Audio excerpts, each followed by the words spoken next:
Life has a way of unraveling at the most unexpected moments. I was hosting our annual family Thanksgiving dinner, surrounded by loved ones, when my husband's phone rang. None of us could have predicted how that single call would expose years of deception and change our lives forever. But looking back, that evening wasn't just about discovering his betrayal. It was about how I turned his mistress's ultimatum into my own masterpiece of justice. Before we jump back in, tell us where you're tuning in from, and if this story touches you, make sure you're subscribed, because tomorrow I've saved something extra special for you. The warm aroma of roasted turkey and apple pie filled our Victorian home's dining room as I adjusted the crystal centerpiece on our mahogany table. November in Boston always felt magical, but this Thanksgiving promised to be extra special.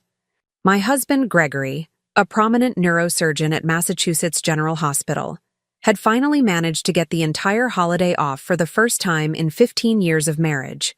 Our children, James, 14, and Sophie, 12, were actually dressed, up without complaint, excited that their father would be present for the whole celebration. My in-laws, Richard and Eleanor Mitchell, had flown in from Seattle, and my sister Kate had driven up from New York with her husband David. Everything was perfect, down to the vintage Bordeaux breathing in the crystal decanter, Gregory's favorite. I'd spent weeks planning this dinner, determined to create the kind of Norman Rockwell moment we'd never quite managed to achieve with Gregory's demanding schedule. As chief of neurosurgery, he was always on call, always needed for one emergency or another. But not tonight. Tonight was about family. "Diana, the table looks stunning," Eleanor praised, placing her hand on my shoulder. My mother-in-law had always been my biggest supporter, teaching me all the family recipes when Gregory and I first married. "Gregory's favorite cornbread stuffing?" "Of course," I smiled, adjusting my name card. "And your secret cranberry sauce recipe." The doorbell chimed, and James rushed to answer it. "Aunt Maria's here," he called out. My younger sister entered, bringing a gust of cold air and her signature enthusiasm. As a successful art gallery owner in Boston's South End, Maria had an eye for beauty that showed in everything she did, including the elegant bottle of champagne she was carrying, for I. "Later," she winked, hugging me tight. "When we're celebrating having the mighty surgeon actually sit through an entire meal." Gregory emerged from his study, impeccable in his charcoal sweater and tailored slacks. Even after 15 years, he still took my breath away. Distinguished gray at his temples, strong jaw, and those intense green eyes that had captured my attention at that medical fundraiser where we'd first met. He was checking his phone, always checking his phone, but slipped it into his pocket when he saw his mother. "Mom? Dad? You're looking well." He embraced them both. "Seattle agrees. With retirement?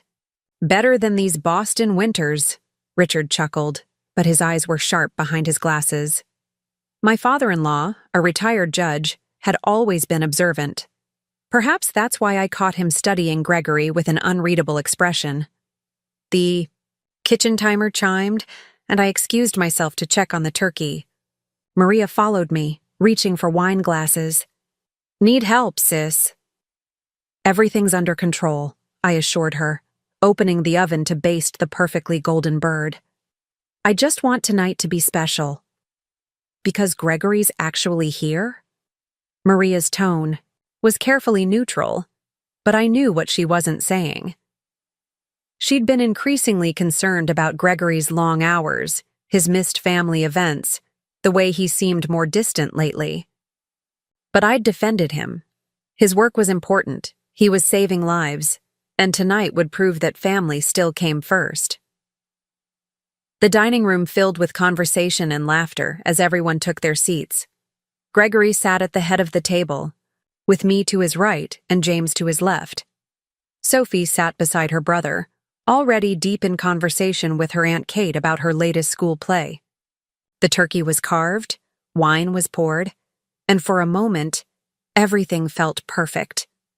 Before we eat, Gregory stood, raising his glass. "I want to thank my beautiful wife for bringing us all together. Diana, You've always been the heart of this family, and I. His phone rang. The sound cut through the warm atmosphere like a knife. Gregory's face changed, just for a second, before he reached for his pocket. Sorry, I should check if it's the hospital. Gregory, Eleanor started, but he was already looking at the screen. What happened next seems almost surreal in my memory. Gregory's face drained of color. He excused himself, stepping into the hallway, but not before I caught a glimpse of the caller ID, Victoria P. The conversation at the table continued, but I felt a shift in the air. Richard was watching the doorway where his son had disappeared, his expression darkening. Maria caught my eye, raising an eyebrow in silent question. 5 minutes passed, then 10. Should we start? Sophie asked, eyeing the cooling food. We'll wait for your father, I said firmly, but something cold was settling in my stomach. Through the dining room's stained glass windows, I could see the sun setting, casting long shadows across our perfectly set table. Finally, Gregory returned. His face was composed, but I'd been married to him long enough to recognize the tension in his jaw, the slight tremor in his hands as he picked up his wine glass. Everything okay, Dad? James asked. Just a consultation, Gregory replied smoothly. Too smoothly. Where were we? We began passing dishes, but the easy atmosphere had evaporated. I watched as Gregory pushed food around his plate, checking his phone under the table every few minutes. Eleanor tried to engage him about the hospital's new neurology wing, but his responses were distracted. Then his phone buzzed again, a text this time. Gregory read it, and I saw something I'd never seen before. Fear in his eyes. Diana. His voice was strained. Could you join me in the kitchen for a moment? The voices at the table hushed. Maria's hand found mine under the table, squeezing gently, before I stood. Gregory was already walking toward the kitchen, his shoulders rigid. I followed him, aware of every step on our hardwood floors, every tick of the antique clock in the hallway. In the kitchen, Gregory stood with his back to me, gripping the granite countertop so hard his knuckles were white. We need to talk, he said, not turning around. About Victoria? The name felt foreign on my tongue. He spun to face me, surprise, flickering across his features before he masked it. How did you... Caller ID, I said simply. Who is she, Gregory?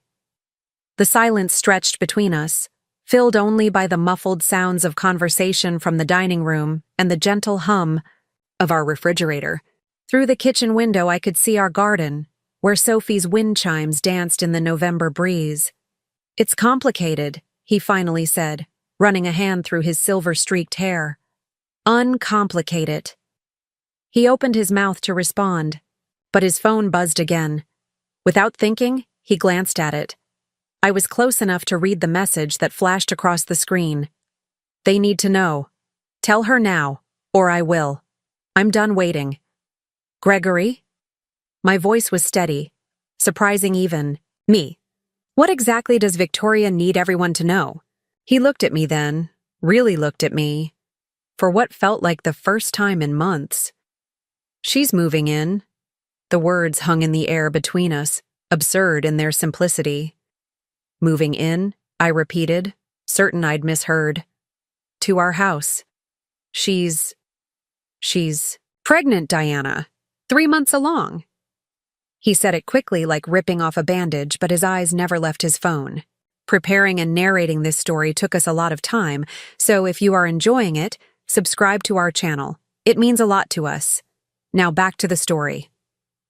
The kitchen suddenly felt too small, too warm. Through the doorway, I could see our family. At the table, James showing his grandfather something on his phone, Sophie laughing at one of Maria's jokes, Eleanor adding more cranberry sauce to her plate. Our perfect Thanksgiving tableau, about to shatter. How long? I asked, surprised by how calm I sounded. Diana, please. How? Long? He deflated, leaning against the counter. 2 years. She was a pharmaceutical rep. We met at a conference in Chicago. 2 years. 2 years of lies, of late-night emergencies, of missed family dinners and school plays and anniversary celebrations. 2 years while I'd defended him to Maria, to our children, to myself. His phone buzzed again. Another text from Victoria. "Time's up. I'm calling the house phone in 5 minutes. They all deserve to know." I looked at my husband. This man I'd loved for 15 years, the father of my children, the person I'd built my life around, and saw a stranger. But more than that, I saw a coward. "Well," I said, smoothing down my silk blouse, "we shouldn't keep everyone waiting, especially not Victoria." Gregory's eyes widened. "What are you doing?" I was already walking back to the dining room, my heels clicking on the hardwood floors. Behind me, I heard Gregory's hurried footsteps, his whispered pleas for me to wait, to let him explain, to handle this privately. But I'd had enough privacy, enough of secrets. The landline phone sat on its cradle in the corner of the dining room, next to my grandmother's antique secretary desk. As I took my seat at the table, I kept my eyes on that phone, counting down the minutes until Victoria would make good on her threat. "Everything okay?" Maria asked, her eyes sharp with concern. I picked up my wine glass, taking a long sip of the Bordeaux that Gregory had insisted on serving. "Oh, yes," I smiled, watching my husband sink into his chair, his face ashen. "Everything's about to become very clear." The phone began to ring. The antique telephone's ring echoed through our dining room like a death knell. 6 pairs of eyes darted between the phone and Gregory, who sat frozen in his chair, wineglass suspended halfway to his lips. I watched him debate whether to leap for the phone, to prevent what was coming. But he didn't move. He couldn't. Not with everyone watching. "I'll get it," Sophie offered cheerfully, starting to rise from her chair. "No," I said calmly, setting down my wine glass. "I think I should take this call. After all, Victoria's been so eager to speak with all of us."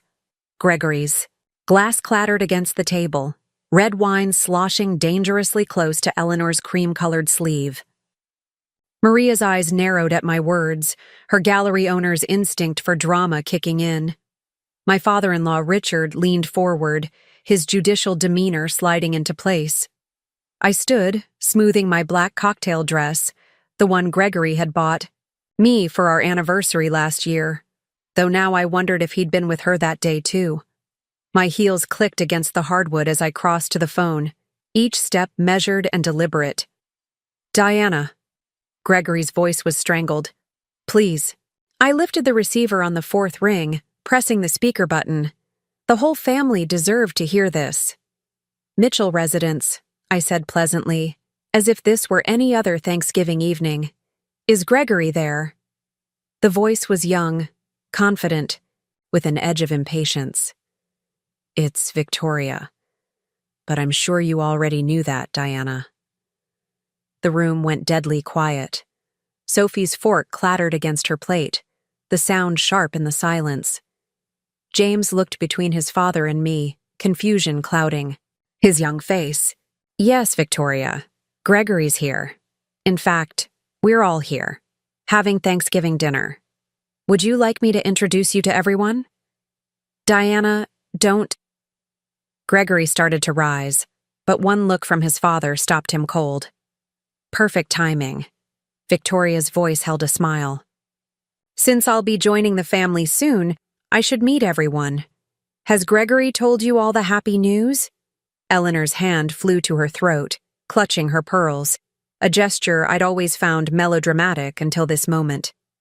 Kate reached for Sophie's, hand under the table, while David stared intently at his plate. "Which news would that be, Victoria?" I kept my voice steady.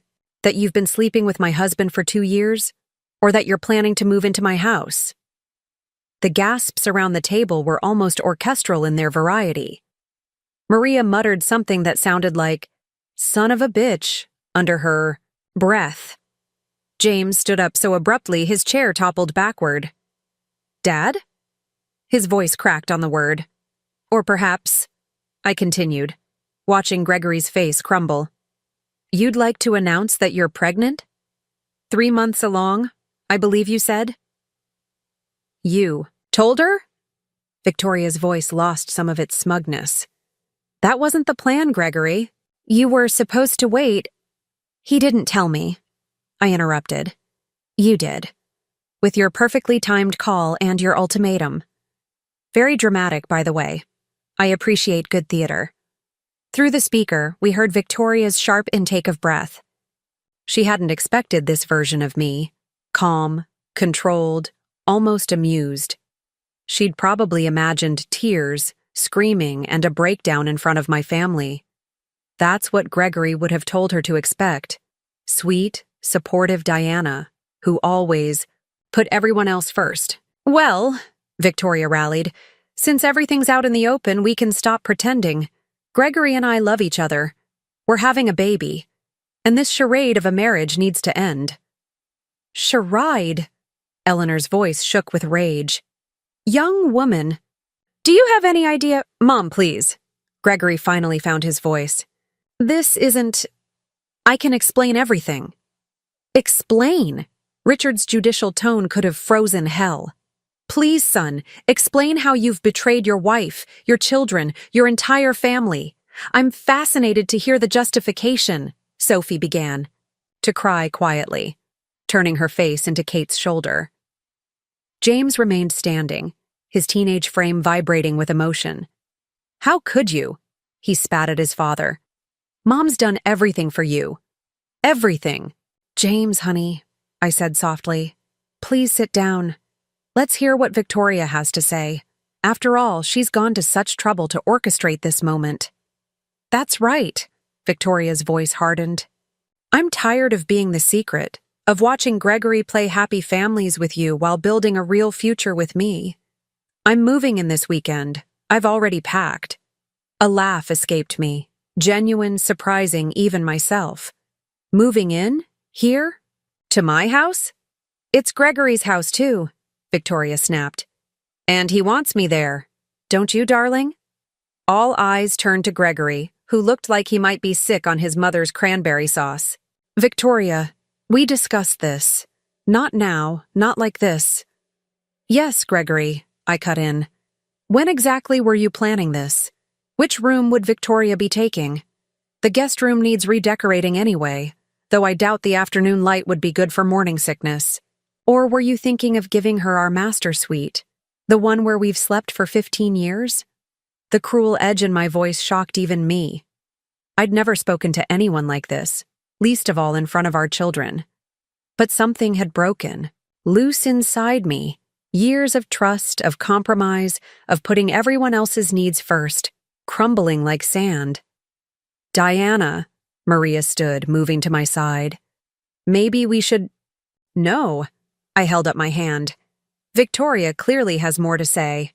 Don't you, Victoria? More demands? More ultimatums?" Through the speaker, we heard papers rustling. "Actually, yes. I have documentation of all our time together, Gregory. Every trip, every gift, every promise you made. Diana should know what she's losing." "What I'm losing?" Another laugh bubbled up. "Victoria, sweetheart, I don't think you understand what's happening here." I turned to face my family, taking in their shocked faces, the half-eaten Thanksgiving dinner growing cold on my grandmother's china. James, looking so much like his father had at that age, but with a moral compass that clearly came from somewhere else. Sophie, her young face streaked with tears but her eyes fierce. Maria, my sister, already plotting revenge in her artistic soul. The Mitchells, their Seattle sophistication shattered by their son's betrayal. "You see, Victoria," I continued, "while you were busy planning your grand entrance, making demands about my home, my family, you forgot something crucial. You forgot to wonder why I seem so calm." Silence on the other end of the line. "Diana?" Gregory's voice held a note of fear I'd never heard before. What did you do? I smiled, reaching into the antique secretary desk beside the phone.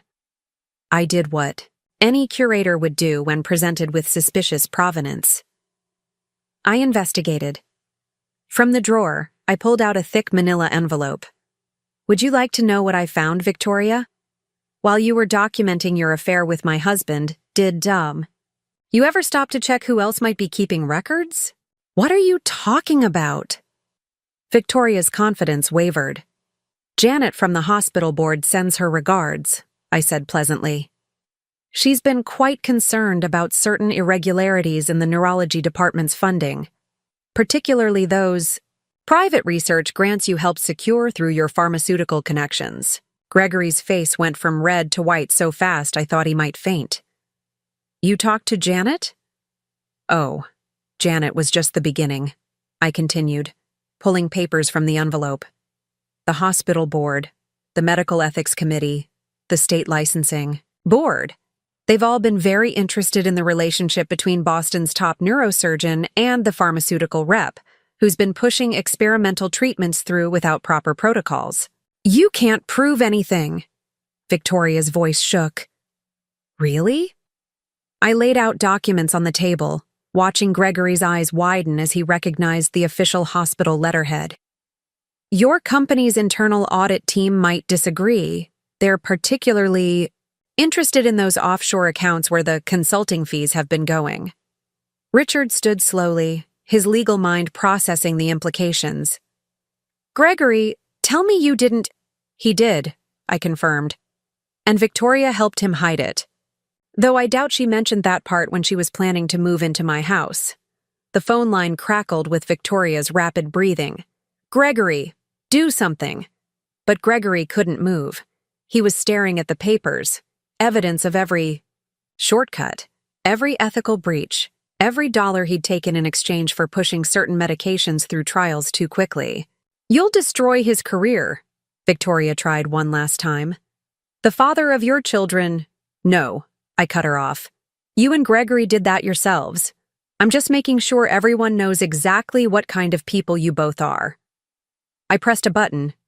On my phone, and right on cue, Maria's tablet chimed with an incoming email. That would be from the hospital board, I explained to the room. They're announcing an emergency review of all trials overseen by Dr. Mitchell in the past 2 years. Victoria's company is already distancing themselves, claiming they had no knowledge of the ethical breaches. When? Gregory whispered. How long have you known? About the affair? 3 months? About the fraud? 2 months. I met his eyes across the table. Amazing what people will tell you when you start asking the right questions. Your secretary, Linda, was particularly helpful. She never did like how you made her falsify trial data. The room erupted in chaos. Richard was on his phone, presumably calling his legal contacts. Eleanor was crying into her napkin. Kate had taken both children into the living room, away from the unfolding disaster. The police? Victoria's voice was barely audible now. They'll be arriving at your apartment in about 10 minutes, I finished for her. Anonymous tip about medical fraud. They're very interested in those documents you're so eager to share about your time with Gregory. The line went dead. I turned to my husband of 15 years, the father of my children, the man I'd thought I knew. Happy Thanksgiving, Gregory. I believe the police will be stopping by here next. You might want to change out of that cashmere sweater before they take you in for questioning. The next 30 minutes unfolded like a scene from a crime drama. Blue and red lights flashed through our bay windows, casting eerie shadows across our abandoned Thanksgiving dinner. 2 police cars and an unmarked vehicle pulled up silently, their presence drawing curious looks from our neighbors who were probably expecting the usual holiday family drama, not a full-scale police intervention. Mom? Sophie's voice quavered from the living room doorway. There are police cars outside. I crossed to her, pulling her close. She smelled of the vanilla lotion she'd borrowed from my dresser that morning, a lifetime ago, when our biggest concern had been whether the turkey would be too dry. I know, sweetheart. Everything's going to be okay. I looked over her head at James, who stood rigid by the fireplace, his jaw set in a way that reminded me painfully of his father. Both of you, go upstairs with Aunt Kate for a while. No, James said firmly. I want to see this. The doorbell rang before I could argue. Maria reached it first, opening the door to reveal 2 detectives and a woman in a dark suit who introduced herself as Agent Chen from the FBI's Healthcare Fraud Unit. Gregory hadn't moved from his seat at the table, his hands flat against the mahogany surface as if trying to anchor himself to the last normal moment of his life. Richard stood behind him, no longer a father but a judge, his face grave as he watched the law enforcement officers enter his son's home. Dr. Gregory Mitchell? Agent Chen approached the table, her badge glinting under our dining room chandelier. We need to ask you some questions about certain irregularities in your clinical trials. He won't be saying anything without legal representation, Richard interjected, his voice clipped. Dad? Gregory finally spoke. I don't think... For once... In your life, listen to me, Richard snapped. These are serious allegations. Federal charges. Eleanor let out a small sob, quickly stifled by her monogrammed napkin. I watched my mother-in-law's carefully maintained world crumbling and felt a surprising surge of pity. She'd raised her son to be better than this. Mrs. Mitchell, Agent Chen turned to me. We'll need to ask you some questions as well. Of course. I gestured to my husband's study. We can speak there. Maria, would you... I'll stay with the kids, my sister nodded, already moving to gather James and Sophie close. The study felt different now, knowing what I knew.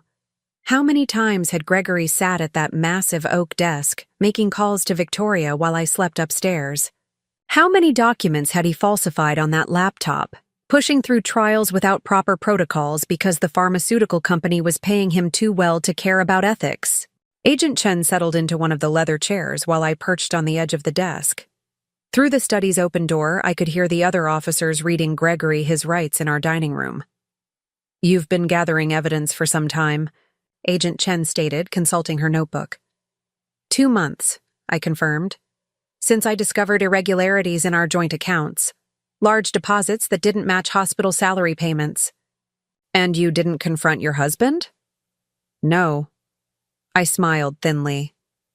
I did what any good researcher would do. I dug deeper. I opened the bottom drawer of Gregory's desk, removing a second manila envelope, this one thicker than the one I'd shown earlier. Your office should have received an anonymous tip with copies of these documents, but here are the originals. Bank statements, emails between Gregory and Victoria's pharmaceutical company, internal memos about rushing trials through approval. Agent Chen leafed through the papers, her eyebrows rising slightly. This is comprehensive. I had help, I admitted. Linda, Gregory's secretary, had been keeping her own records. She felt guilty about the patients who'd been pushed into trials without full disclosure of the risks. And Janet from the hospital board, she'd suspected something for months, but couldn't prove it. Until you started asking questions. Amazing how many people want to talk when someone finally listens. I stood, moving to the window. In the street below, more unmarked cars had arrived. Victoria was careless. She kept everything, emails, hotel receipts, records of payments. She thought they were insurance, proof of their relationship. She never realized she was documenting the fraud. A commotion from the dining room drew our attention.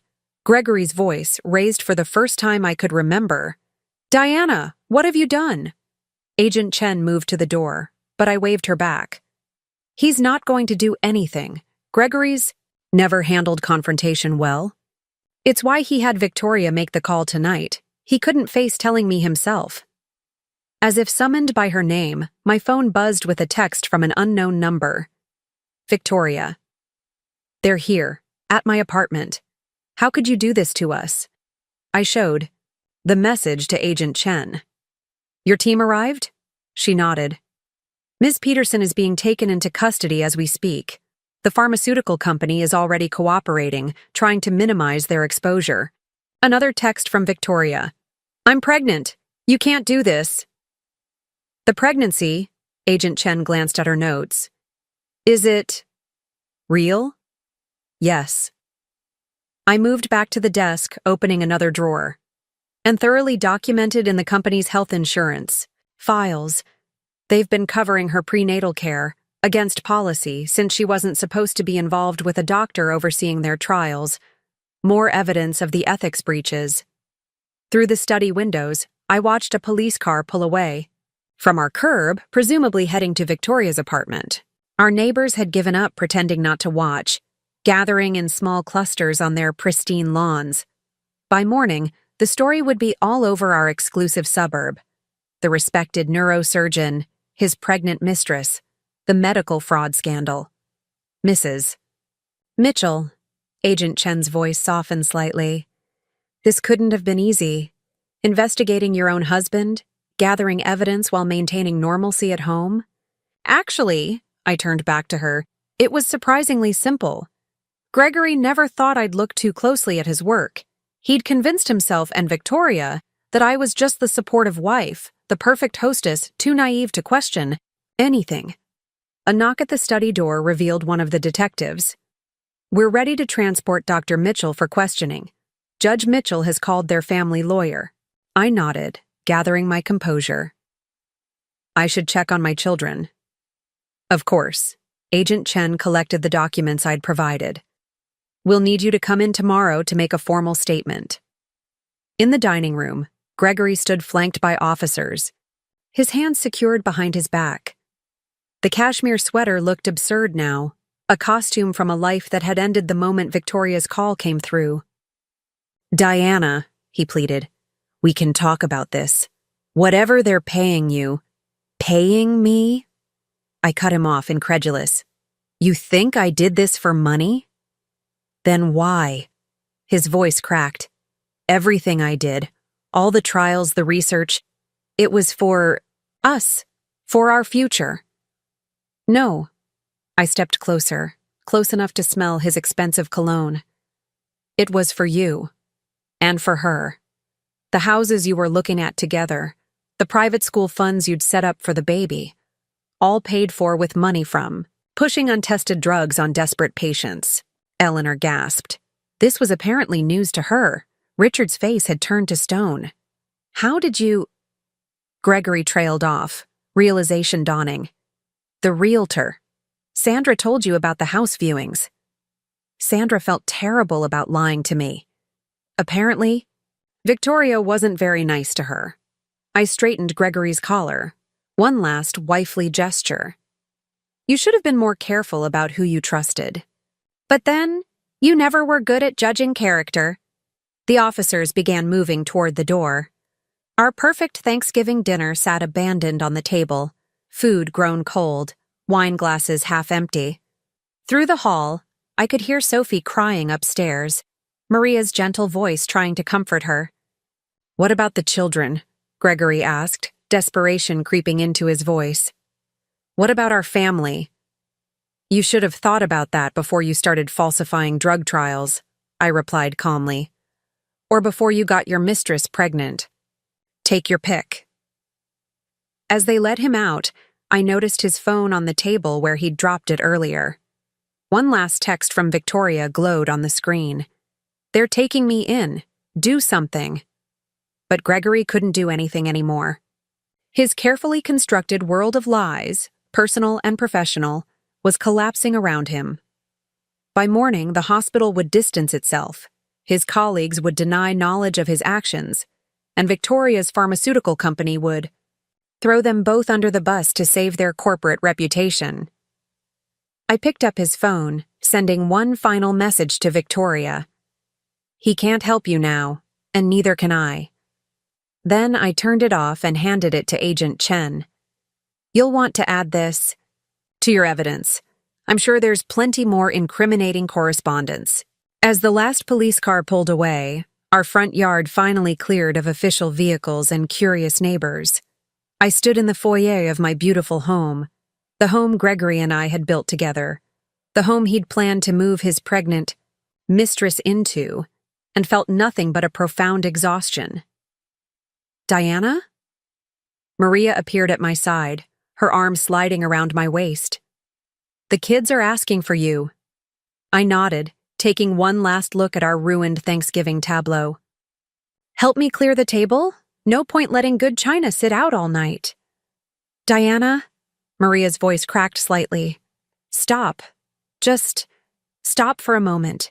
You don't have to be strong right now. But I did. Because upstairs, my children were trying to understand why their father had been led away in handcuffs. Because somewhere across town, Victoria was learning that her dream of moving into my house, taking over my life, was ending in a jail cell. Because tomorrow, the story would break, and we'd all need to be ready for the fallout. I'll be strong. Later, I promised, squeezing her hand. Right now, I need to take care of my family. What's left of it anyway. The night passed in a blur of quiet conversations and muffled sobs. Kate and David insisted on staying, helping Maria clean up the ruins of our Thanksgiving dinner, while I sat with the children in Sophie's room. James hadn't spoken since the police left, but his presence on the window seat, knees drawn up to his chest, was a silent sentinel of support. Sophie alternated between tears and questions I couldn't fully answer. "Where will Daddy sleep tonight?" she asked, clutching her favorite stuffed rabbit, a gift from Gregory last Christmas. Another lie, I realized now. He'd been with Victoria. That Christmas morning, claiming an emergency surgery. The police need to ask him some questions, I explained, stroking her hair. It might take a while. Because he hurt people? James's voice was rough with emotion. With the medicine stuff? I met my son's eyes, seeing understanding beyond his 14 years. Yes, he made some very bad choices at work, and he hurt people who trusted him. Like, he hurt you? Sophie's question pierced my heart. That's different, sweetheart. But was it? Trust betrayed was trust betrayed, whether in medicine or marriage. Around midnight, Richard and Eleanor finally left for their hotel, unable to stay in the house where their son's life had imploded. Eleanor hugged me fiercely, whispering, "We had no idea about any of it." "I know," I assured her, though part of me wondered how they'd missed the signs. The expensive gifts, the sudden interest in private school endowments, the subtle changes in their son's behavior.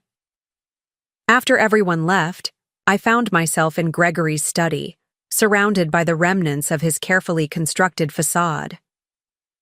Medical journals lined the shelves, their spines bearing titles that once impressed dinner guests, but now seemed like props in an elaborate play. On his desk, family photos smiled up at me. Moments frozen in time when we'd been happy, or when I'd thought we were happy. My phone buzzed continuously with texts and calls from friends who'd seen the police cars, who'd heard rumors, who couldn't wait until morning to satisfy their curiosity. I turned it off. Tomorrow would come soon enough, with its demands for explanations and its harsh spotlight of public scrutiny. Around 2 a.m., Maria found me there, still sitting in Gregory's leather chair, staring at nothing. "The kids are finally asleep," she said, perching on the desk. Kate gave Sophie one of her anxiety pills, half a dose. James is in his room, pretending to play video games, but probably just processing. I nodded, too tired to form words. "Diana," Maria leaned forward. "What you did? Gathering all that evidence, staying quiet for months while you built the case. How did you do it?" A bitter laugh escaped me. "Would you believe it started with a coffee cup?" "What?" 3 months ago, I was sorting laundry and found a coffee. Receipt in Gregory's coat pocket, from a place in New York, dated on a day he was supposedly at a conference in Chicago. I traced the edge of his desk calendar. Such a small thing. But it made me look closer. At everything. Maria waited, letting me tell the story at my own pace. Once I started looking, the inconsistencies were everywhere. Conference dates that didn't match his credit card charges, phone calls that ended abruptly when I entered the room. And the hospital finances? I shook my head. Linda, his secretary, she'd been keeping a separate set of books. She knew something was wrong with the trial protocols, but she was afraid to come forward. Until you gave her a chance. Until I gave her proof that she wasn't crazy, that someone else saw it too. I stood, moving to the window. The street was quiet now, no more police cars or curious neighbors. The affair, that almost seemed secondary once I discovered the fraud. He wasn't just betraying me. He was betraying his oath as a doctor. Maria's hand found mine. Why didn't you tell me? I could have helped. I needed to be sure, to have everything documented, organized, the way Mom taught us with her case files, remember? Our mother had been a paralegal, famous for her meticulous organization of evidence. She died 5 years ago, but her lessons had stayed with me. The hospital board is meeting tomorrow morning, I continued. They'll want statements from everyone involved. Linda's already agreed to testify about the falsified trial data.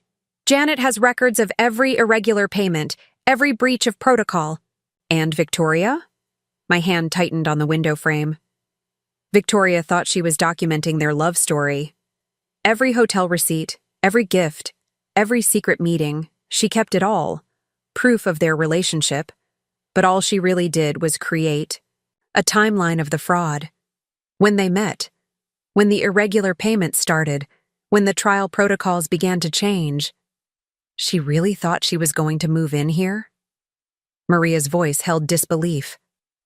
Into my house. With my husband.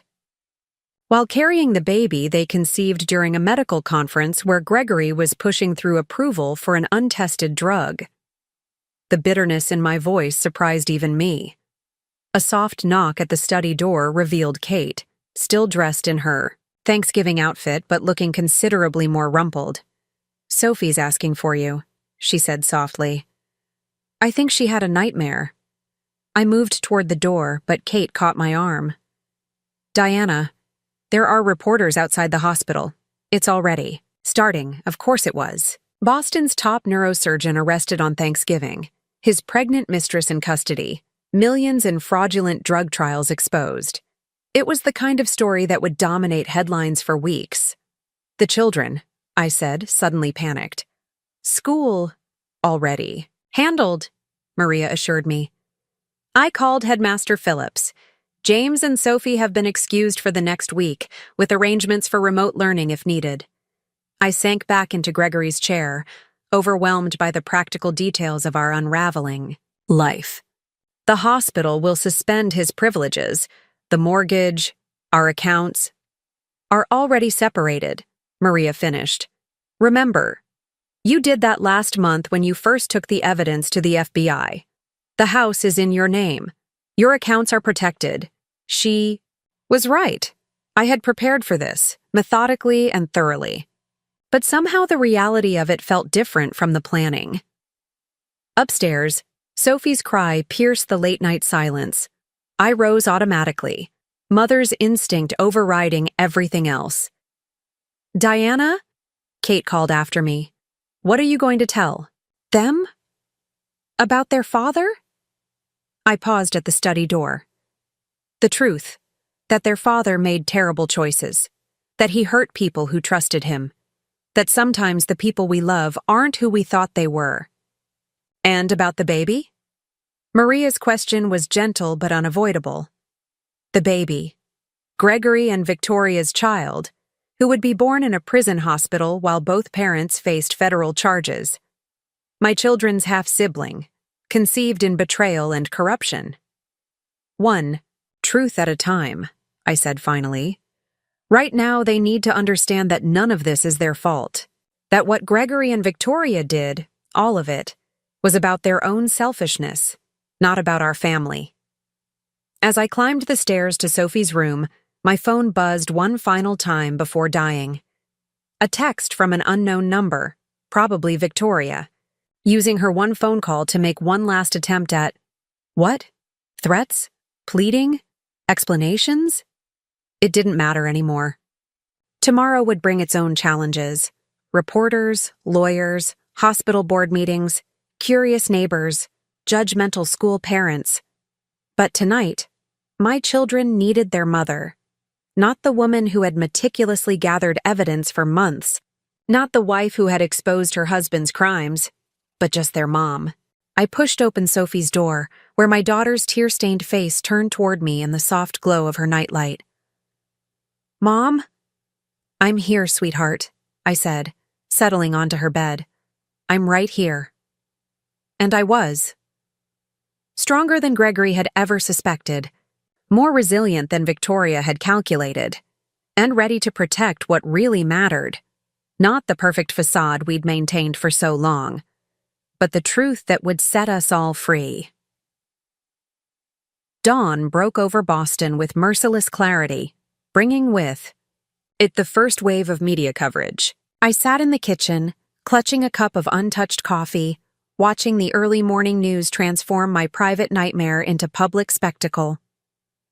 Breaking news in the medical community, the anchor's voice filled our silent kitchen. Prominent neurosurgeon Dr. Gregory Mitchell of Massachusetts General Hospital has been arrested on charges of medical fraud and ethics violations. Sources say Dr. Mitchell, along with pharmaceutical representative Victoria Peterson, is accused of falsifying clinical trial data. Maria muted the TV before they could show Gregory's official hospital photo, or, worse, a shot of our house with police cars in the driveway. "You don't need to watch this," she said, sliding into the chair beside me. "Yes, I do." I unmuted the television. "We need to know what they're saying, what the children might hear." The story was expanding by the minute. Gregory's arrest, Victoria's involvement, the scope of the fraudulent trials. Each new detail sparked fresh waves of texts and calls from people I'd thought were friends, their concern barely masking their hunger for gossip. Dr. Mitchell's wife, Diana Pierce Mitchell, was instrumental in uncovering the fraud, the reporter continued. Sources say Mrs. Mitchell gathered evidence over several months. My phone buzzed with an incoming call. Janet from the hospital board. "Diana? The emergency meeting starts in an hour. Will you be there?" I glanced at the kitchen. Clock, 7:15 a.m. Has it really been only 12 hours since Victoria's call disrupted our Thanksgiving dinner? "I'll be there," I assured her. "Have the pharmaceutical company representatives arrived?" "Their entire legal team landed an hour ago." Janet's voice dropped. "They're trying to distance themselves from Victoria, claiming she acted without authorization. But your evidence shows they knew exactly what was happening," I finished. "The payment records prove it." After ending the call, I forced myself to eat a piece of toast, knowing I'd need strength for the day ahead. Kate appeared in the doorway, already dressed for battle in one of her court suits. My sister-in-law never went anywhere unprepared. "The children are still sleeping," she reported. "David's staying with them while we're at the hospital. And Diana?" Gregory's lawyer called. "They want to talk." Of course they did. Gregory would be desperate to minimize the damage, to find some way to salvage his reputation, but it was too late for that. "Any word from Victoria?" Maria asked, scrolling through news updates on her tablet. Her lawyer advised her to stay quiet. I stood, moving to rinse my coffee cup. But the evidence speaks for itself. Every trial she helped push through, every payment she facilitated, it's all documented. Upstairs, a door creaked open. James's footsteps, then Sophie's lighter ones. My children facing their first morning in a world where their father was a criminal? "Mom?" James appeared in the kitchen, still in his pajamas, but with eyes that had aged years overnight. "It's all over the internet. My friends are texting." I crossed to him, pulling him close despite his teenage resistance to hugs. "I know, honey. We'll deal with it together." Sophie trailed in behind him, her face puffy from crying. Everyone will know? Yes, I said honestly. But remember what we talked about last night? None of this is your fault. Your father and Victoria made their choices. Bad choices. But that has nothing to do with who you are. Maria squeezed Sophie's shoulder. And anyone who says different will have to deal with your aunts. The hospital board meeting was scheduled for 8:30 a.m. I dressed carefully, choosing a charcoal gray suit that projected competence and control. The woman in my mirror looked composed, professional, nothing like the wife whose world had shattered over Thanksgiving dinner. The press is gathered at the main entrance, Kate reported, checking her phone as we pulled into the hospital parking garage. But Janet arranged for us to use the staff entrance. Security met us at the door, not the usual retirees who checked IDs, but serious men in dark suits who'd clearly been hired for crisis management. They escorted us through back corridors to the administrative wing, where Janet waited outside. The boardroom. They're all here, she whispered. Hospital administration, pharmaceutical reps, ethics committee members. The FBI sent agents, and the state medical board representatives just arrived. I nodded, gripping my briefcase containing copies of everything I'd gathered over the past months. Linda? Inside. She's nervous, but ready to testify about the falsified records. The boardroom fell silent as we entered. Faces I'd seen at countless hospital fundraisers now regarded me with a mix of sympathy and calculation. The pharmaceutical company's legal team occupied one corner, their expensive suits and careful expressions screaming damage control. Dr. Harrison, the chief of medicine, opened the meeting with practiced gravity. We're here to address serious allegations regarding clinical trials conducted under Dr. Gregory Mitchell's supervision. For the next 2 hours, I listened as my evidence was presented, explained, analyzed. Linda's hands shook as she described how Gregory had pressured her to alter trial data, to hide adverse reactions, to push through approvals without proper protocols. And these payments? The FBI agent held up bank statements. Regular deposits, 2 offshore accounts tied to trial approvals. Dr. Mitchell said they were consulting fees. Linda's voice was barely audible. But they always came right after he approved moving trials to the next phase, even when patients were showing complications. The pharmaceutical representatives shifted uncomfortably as their own internal emails were displayed, messages showing they knew about the rushed trials, the hidden side effects, the kickbacks disguised as consulting fees. Mrs. Mitchell, Dr. Harrison turned to me. When did you first suspect something was wrong? I met his gaze steadily. When patients started dying. The room went still. 3 patients in the experimental drug trial for glioblastoma, I continued. Their deaths were recorded as disease progression, but the timing, they all experienced similar complications that had been documented in early trials, but somehow never made it into the final protocols. Janet handed out copies of patient records, heavily redacted, but showing clear patterns of adverse effects that had been systematically downplayed or hidden. And Ms. Peterson's role in this? The state medical board representative leaned forward. Victoria ensured the trial data looked clean before it went to the approval committees. She coordinated the payments, arranged meetings where Gregory could present selective data to key decision-makers. I opened my briefcase, withdrawing more documents. Every hotel receipt, every dinner reservation, every private meeting, she kept records of all of it. Probably thought she was documenting their romance. Instead, she was creating a paper trail of criminal conspiracy. The pharmaceutical company's lead lawyer cleared his throat. Mrs. Mitchell, these are serious allegations. They're not allegations. I cut him off. They're facts, documented, dated, and verified. Your company knew exactly what Gregory and Victoria were doing. You encouraged it, profited from it, and now you're trying to pretend they acted alone? I handed the FBI agent a final file. Here are internal memos from your company's compliance department, flagging concerns about the trial protocols. Concerns that were ignored because the potential profits were too tempting. The meeting continued, but the outcome was already clear. Gregory's medical license would be suspended pending investigation. The pharmaceutical company would face its own probe. And Victoria would learn that keeping souvenirs of her affair had created the perfect evidence trail of criminal conspiracy. "The press is waiting for statements," Janet murmured as the meeting ended. "The hospital's PR team has prepared—" "No," I stood, gathering my things. "No statements. The evidence speaks for itself." As we left through the staff entrance, I caught a glimpse of television crews clustered at the main doors. They'd have to content themselves with official hospital statements and no comments from administrators. I had more important things to deal with. "Diana," Maria touched my arm as we reached the car. "Victoria's lawyer called while you were in there. She wants to make a deal." I laughed, a short, harsh sound. "Of course she does. Now that she's facing federal charges instead of moving into my house, she wants to negotiate."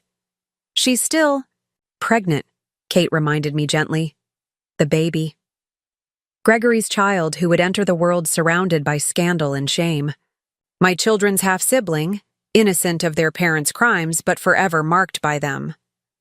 "One thing at a time," I said, sliding into the car. "Right now, I need to get home to James and Sophie. They're the only children I can help right now."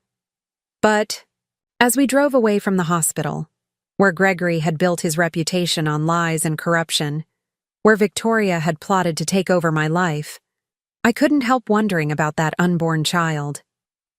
Would they grow up knowing the truth about their parents? Would they understand that sometimes exposing lies is the only way to honor truth? My phone buzzed with a text from David. "Kids are asking when you'll be home." Sophie's teacher called, offered to arrange counseling, home, to my children, who needed their mother to be strong. To our house, where memories of 15 years of marriage competed with evidence of Gregory's betrayal. To a life forever changed by one Thanksgiving dinner phone call that had shattered our perfect facade and exposed the rot beneath. "We'll need to make statements eventually," Kate said as we turned onto our street. "The media won't stop asking." "Let them ask," I replied, watching our house come into view. "The truth is in the evidence. Every document, every record, every piece of proof that shows exactly who Gregory and Victoria really are. They wrote their own story. I just made sure everyone could read it." The following week unfolded like a slow-motion nightmare. Each morning brought fresh headlines, new revelations, and an ever-expanding circle of people caught in Gregory and Victoria's web of deceit. "Second pharmaceutical company linked to Mitchell fraud case," Maria read from her tablet over breakfast. "Federal investigators examining connections to multiple drug trials." I was spreading peanut butter on Sophie's toast, trying to maintain some semblance of normalcy while our world crumbled publicly. James hadn't gone to school all week, instead attending classes virtually from his room. His teachers had been understanding, but I could see the toll it was taking on him. "Mom?" Sophie pushed her breakfast around her plate. "Lily texted me. She wants to know if I'm coming to her birthday party next weekend." My heart clenched. Lily was her best friend, but her mother was on the hospital board. Would she still want Sophie around, now that Gregory's crimes were public knowledge? "Do you want to go?" I asked carefully. Sophie shrugged, a gesture that spoke volumes. "Maybe not." The doorbell rang. Another reporter trying to get a statement, probably. We'd disconnected our landline after the first day of constant calls, but determined journalists still found ways to reach us. Maria checked the security camera we'd installed. "It's Linda." Gregory's secretary stood on our porch, clutching her purse like a shield. She looked smaller somehow, without her usual professional armor. "I hope it's okay that I came," she said when I opened the door. I needed to tell you something about Victoria." I led her to the kitchen where Maria was already pouring coffee. The children had disappeared upstairs, a new habit they'd developed whenever visitors arrived with more bad news about their father. "She's talking," Linda said, warming her hands around the coffee mug. "To the prosecutors. telling them everything about the trials, the payments, the covered-up complications. Trying to save herself, Maria muttered. Yes, but... Linda glanced around, as if expecting Gregory to materialize in his own kitchen.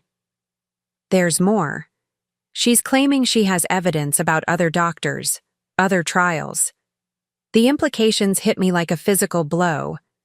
How far did this corruption spread? How many other patients had been put at risk? My phone buzzed. Janet again. Diana? The FBI is expanding their investigation. They're looking at every trial Gregory supervised in the past 5 years. Every doctor he worked with, every pharmaceutical rep who came through his department. Closed my eyes, remembering hospital fundraisers where Gregory had introduced me to his colleagues. How many of them had been involved? How many had known? There's something else, Linda said quietly. About the baby. Maria's hand found mine under the table. Victoria's lawyer is using the pregnancy to negotiate a lighter sentence, claiming she was manipulated by Gregory, that he promised to leave you, to build a new life. Linda trailed off. But, I prompted, hearing the hesitation in her voice. But the dates don't match. According to the medical records I found, Victoria was already pregnant when the biggest trial went through, the one where they hid the severe complications. She knew what she was doing. She was fully involved. The sound of footsteps on the stairs made us all look up. James stood in the doorway, his face a mask of teenage pain. Is it true? He demanded. What they're saying online? About Dad killing people? Linda paled. Maria started to rise, but I held up a hand. My son deserved the truth. Your father approved. Drugs for trials without proper testing, I explained carefully. He hid information about dangerous side effects, and yes, some patients died because they didn't have all the facts when they agreed to the treatments. James absorbed this, his jaw working. And Victoria, she helped him? She helped arrange it, made sure the dangerous information didn't reach the right people, got him paid for doing it. While she was pregnant, he said flatly. With their... Yes. He turned and walked away, his footsteps heavy on the stairs. A door slammed. Above us. Linda set her coffee cup down with trembling hands. I should go. The FBI wants me to review more files this afternoon. After she left, Maria and I sat in silence, listening to the sounds of our broken family. Sophie's music playing faintly from her room, James's muffled pacing overhead. Diana, Maria finally spoke, what are you going to do about the baby? The question had been haunting me since Thanksgiving night. Gregory and Victoria's child, my children's half-sibling, would be born while both parents were facing federal charges. Victoria's lawyer called again, I admitted. They want me to speak to the judge before sentencing. Talk about her cooperation with the investigation. Are you going to? Before I could answer, my phone rang. Eleanor Mitchell. Diana? We need to talk about the baby. Of course. Gregory's parents would want to be involved with their grandchild, even one conceived in such circumstances. Have you spoken to Victoria's lawyer? Eleanor's voice was strained. Not yet. She's claiming Gregory coerced her, that she was afraid to say no to the fraud because he threatened to end their relationship, to deny the baby. That's not true, I cut her off. I have proof. Emails, texts, recordings. Victoria was an equal participant. She helped plan everything, coordinate the payments, hide the evidence. But the baby... Eleanor's voice cracked. Our grandchild. The doorbell rang again. This time, the security camera showed Kate, carrying what looked like legal documents. I have to go, I told Eleanor. We'll figure something out about the baby. Kate swept in, laying papers across our kitchen table. Gregory's lawyer sent over divorce papers. They're hoping to move quickly before the criminal trial starts. I stared at the documents, 15 years of marriage reduced to legal terminology, and asset divisions. They've included provisions about the baby, Kate continued carefully, trying to protect Gregory's parental rights, ensuring inheritance options. While he's in prison? Maria's voice dripped sarcasm. How paternal of him. My phone buzzed again. Another text from Victoria's lawyer. My client wishes to discuss arrangements for the child. She understands her legal situation and wants to ensure the baby's future is secure. The baby's future. What future could there be born to parents facing federal charges? What would that child be told about their origins, about the crimes that surrounded their conception? Mrs. Mitchell? We all turned. Sophie stood in the doorway, still in her pajamas despite the late morning hour. Amy's mom is outside, she said, quietly. She wants to talk to you. Amy was another of Sophie's friends, daughter of a patient who'd been in one of Gregory's trials. My stomach clenched. But when I opened the door, Amy's mother wasn't angry. She was crying. Thank you, she said, grabbing my hands. Thank you for exposing the truth. Amy, the headaches she was having during the trial, they told us they were normal, that we shouldn't worry. But they weren't normal, were they? They were hiding the complications. I led her inside, away from potential media eyes. No, they weren't normal. They were documented side effects that Gregory and Victoria kept out of the trial protocols. Amy could have died, she whispered. If we hadn't pulled her out when we did, more families would be coming forward, I realized.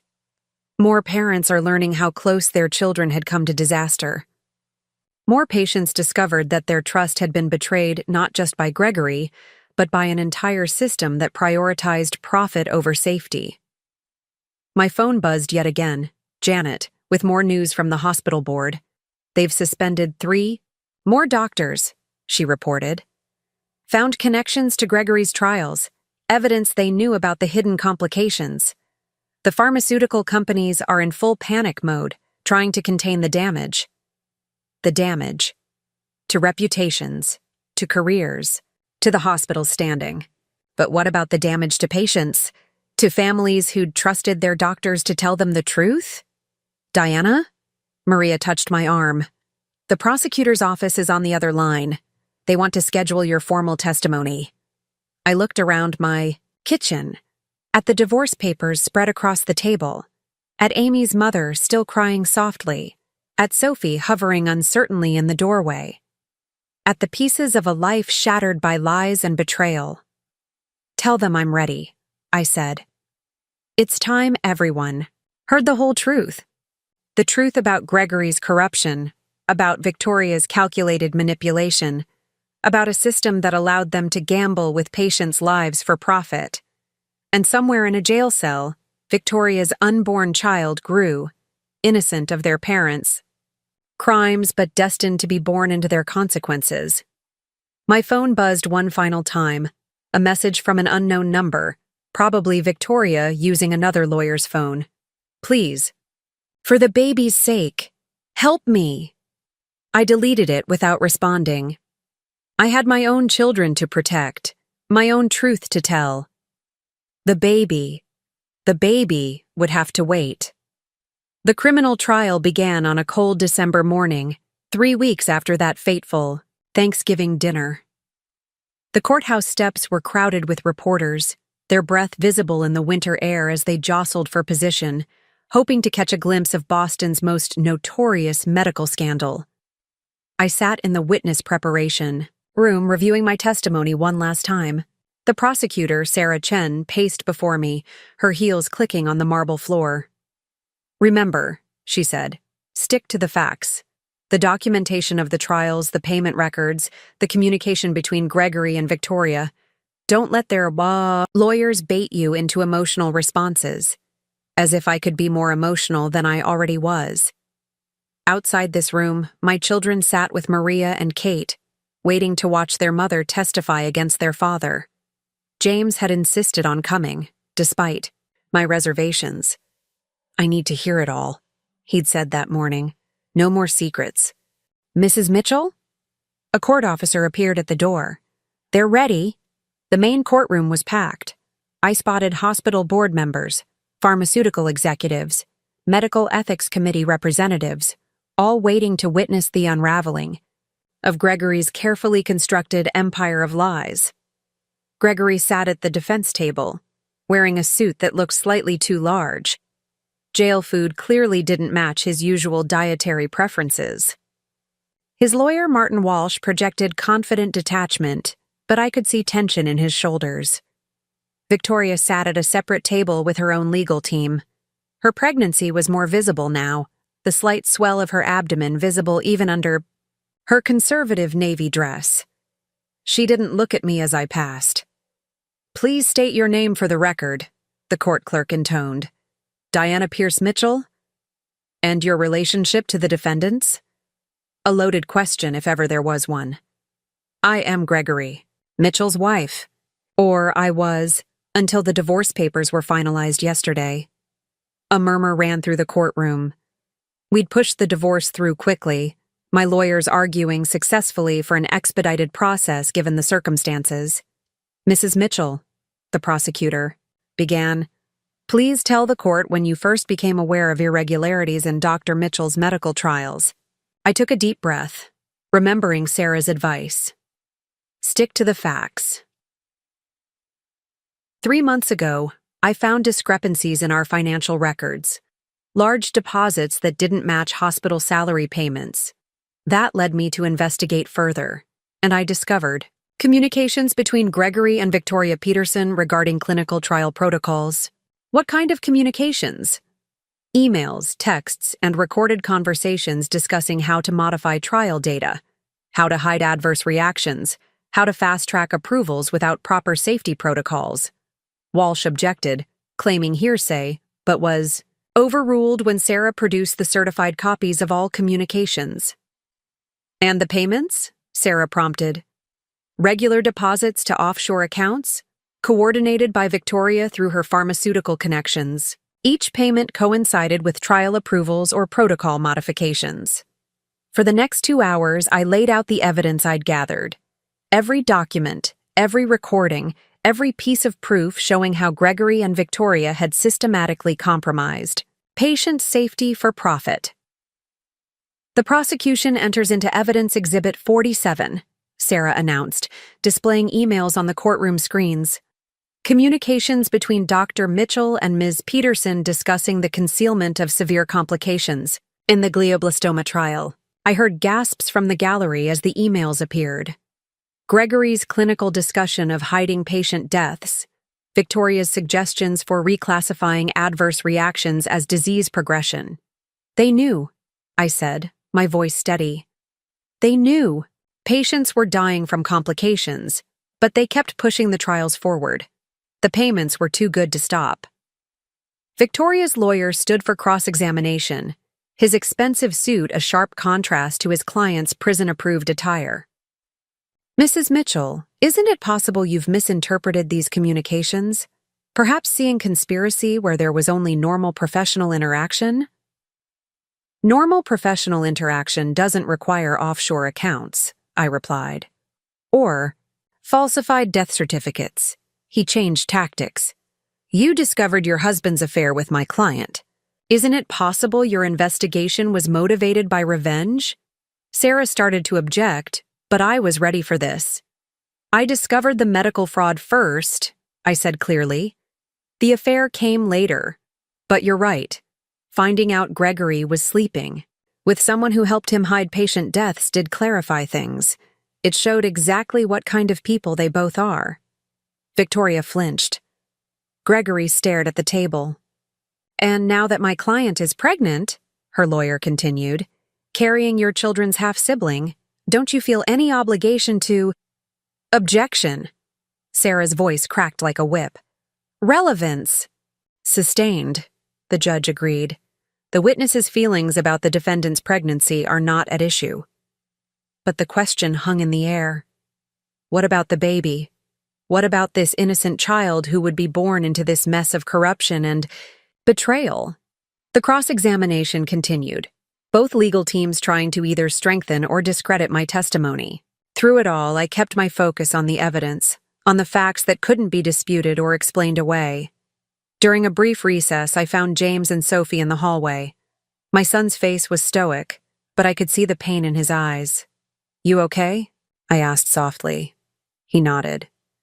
Did Dad really know people were dying?" "Yes," I said, because I'd promised them no more lies. He knew. Sophie leaned against me. "What happens now?" "Now we tell the truth," I said. "All of it. No matter how much it hurts." Back in the courtroom, Linda took the stand, describing years of being pressured to alter records, to look the other way, to stay quiet about her concerns. "Dr. Mitchell said it was for the greater good," she testified.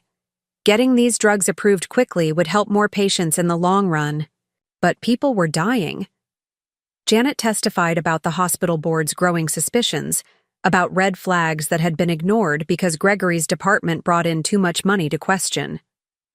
Through it all, I watched Gregory and Victoria, these two people who had planned to destroy my life, who had gambled with patients' lives for profit, who had created a child in the midst of their corruption.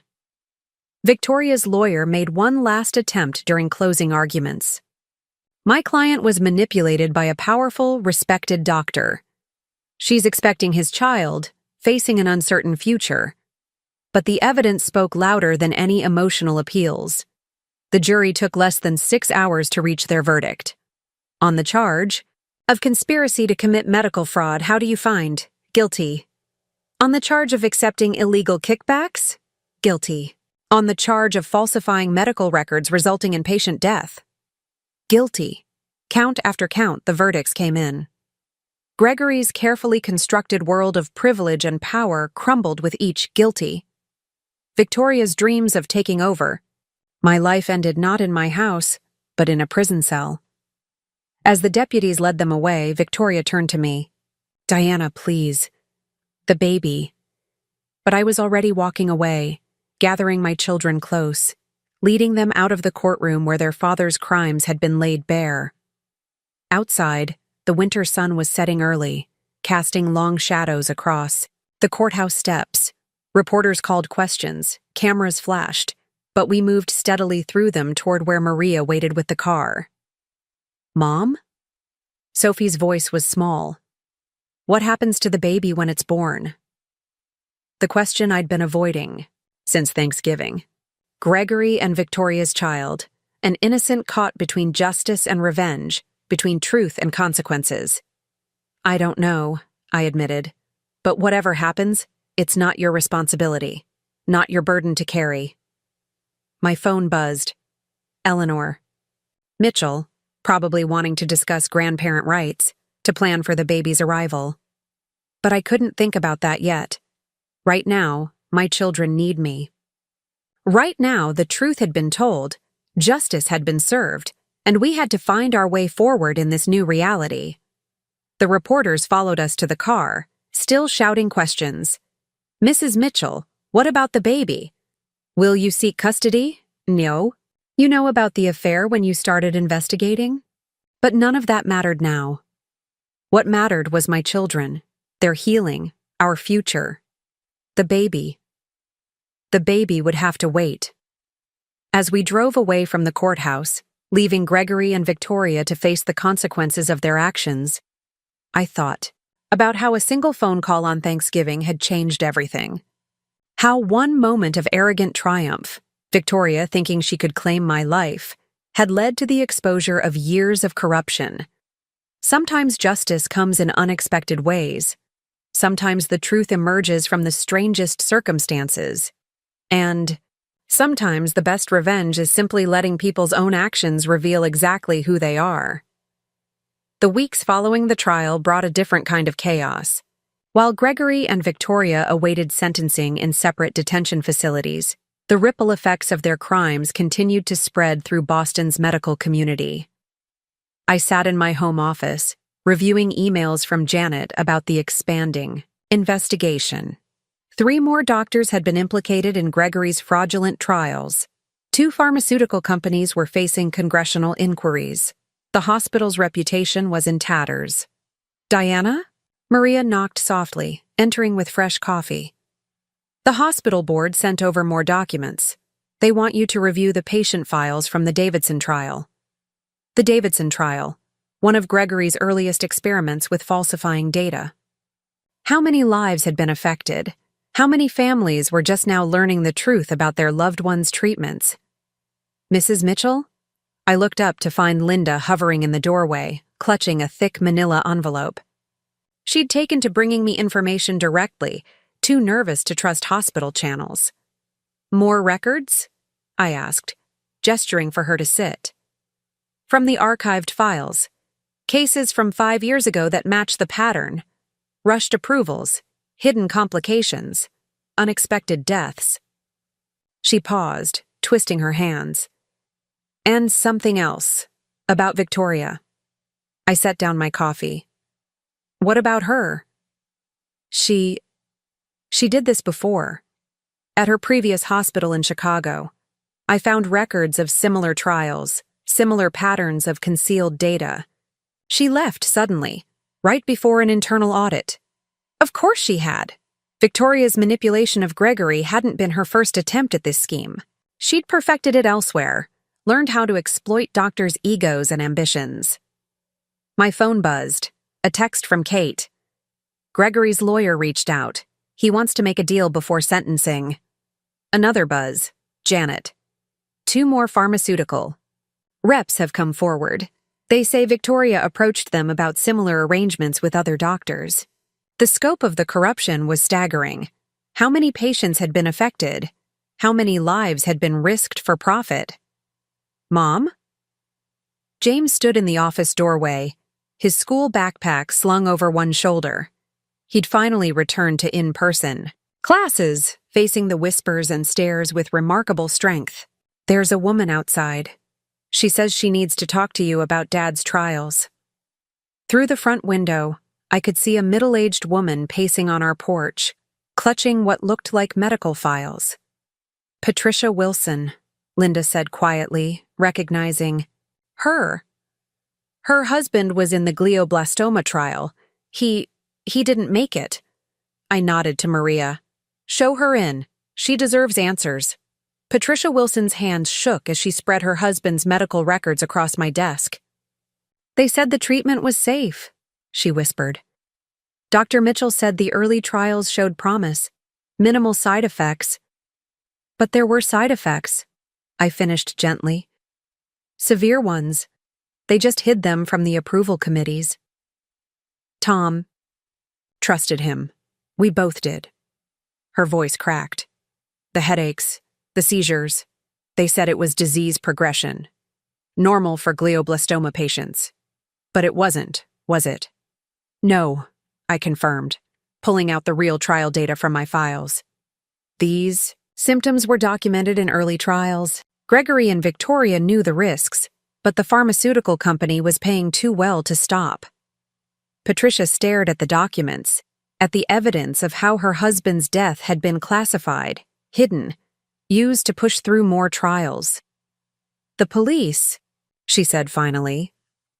"The prosecutors.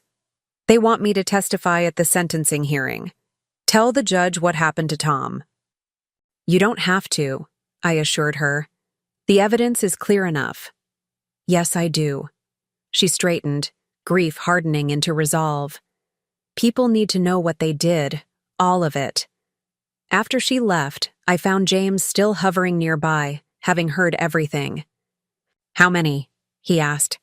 "How many people did Dad—" "We don't know yet," I admitted.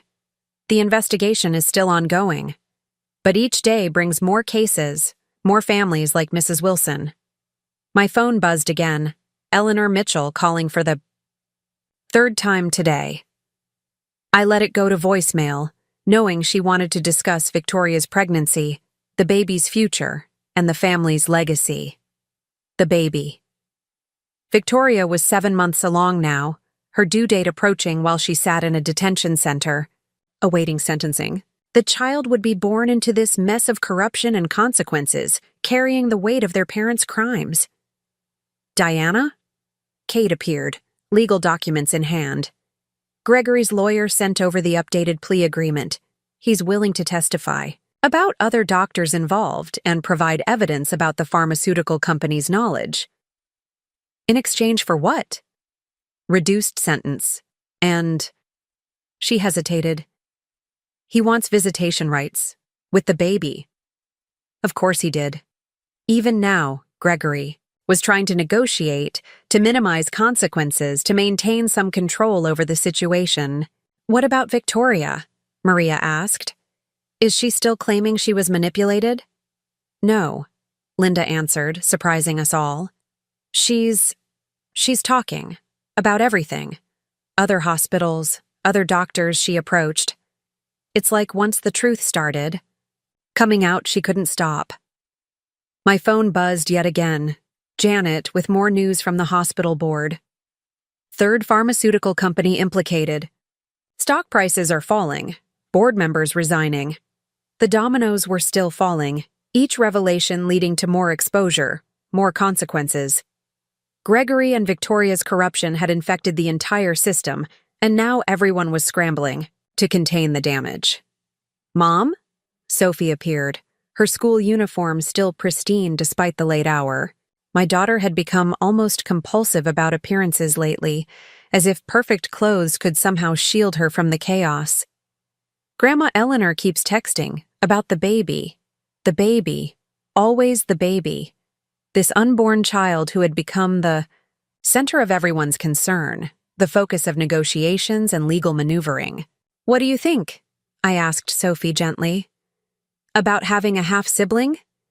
She twisted her charm bracelet, a nervous habit she'd developed since Thanksgiving. Will they be like Dad? Like Victoria? No, sweetheart. They'll be their own person, innocent of everything their parents did. But they'll know, won't they? About what happened? About the people Dad hurt?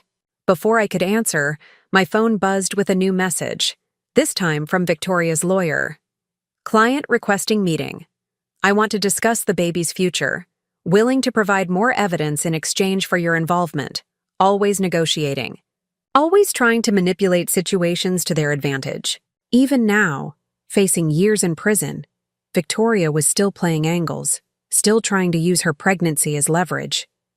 Diana, Maria said softly, you'll have to decide eventually.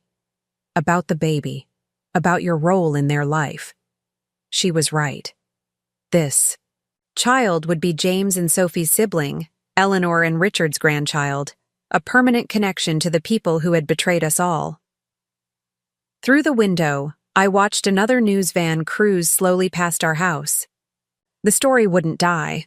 Boston's respected neurosurgeon, his pregnant mistress, the elaborate fraud scheme exposed by his own wife. Every day brought new revelations, new victims, new consequences. But somewhere in a detention center, a baby grew, unaware of the chaos they would be born into.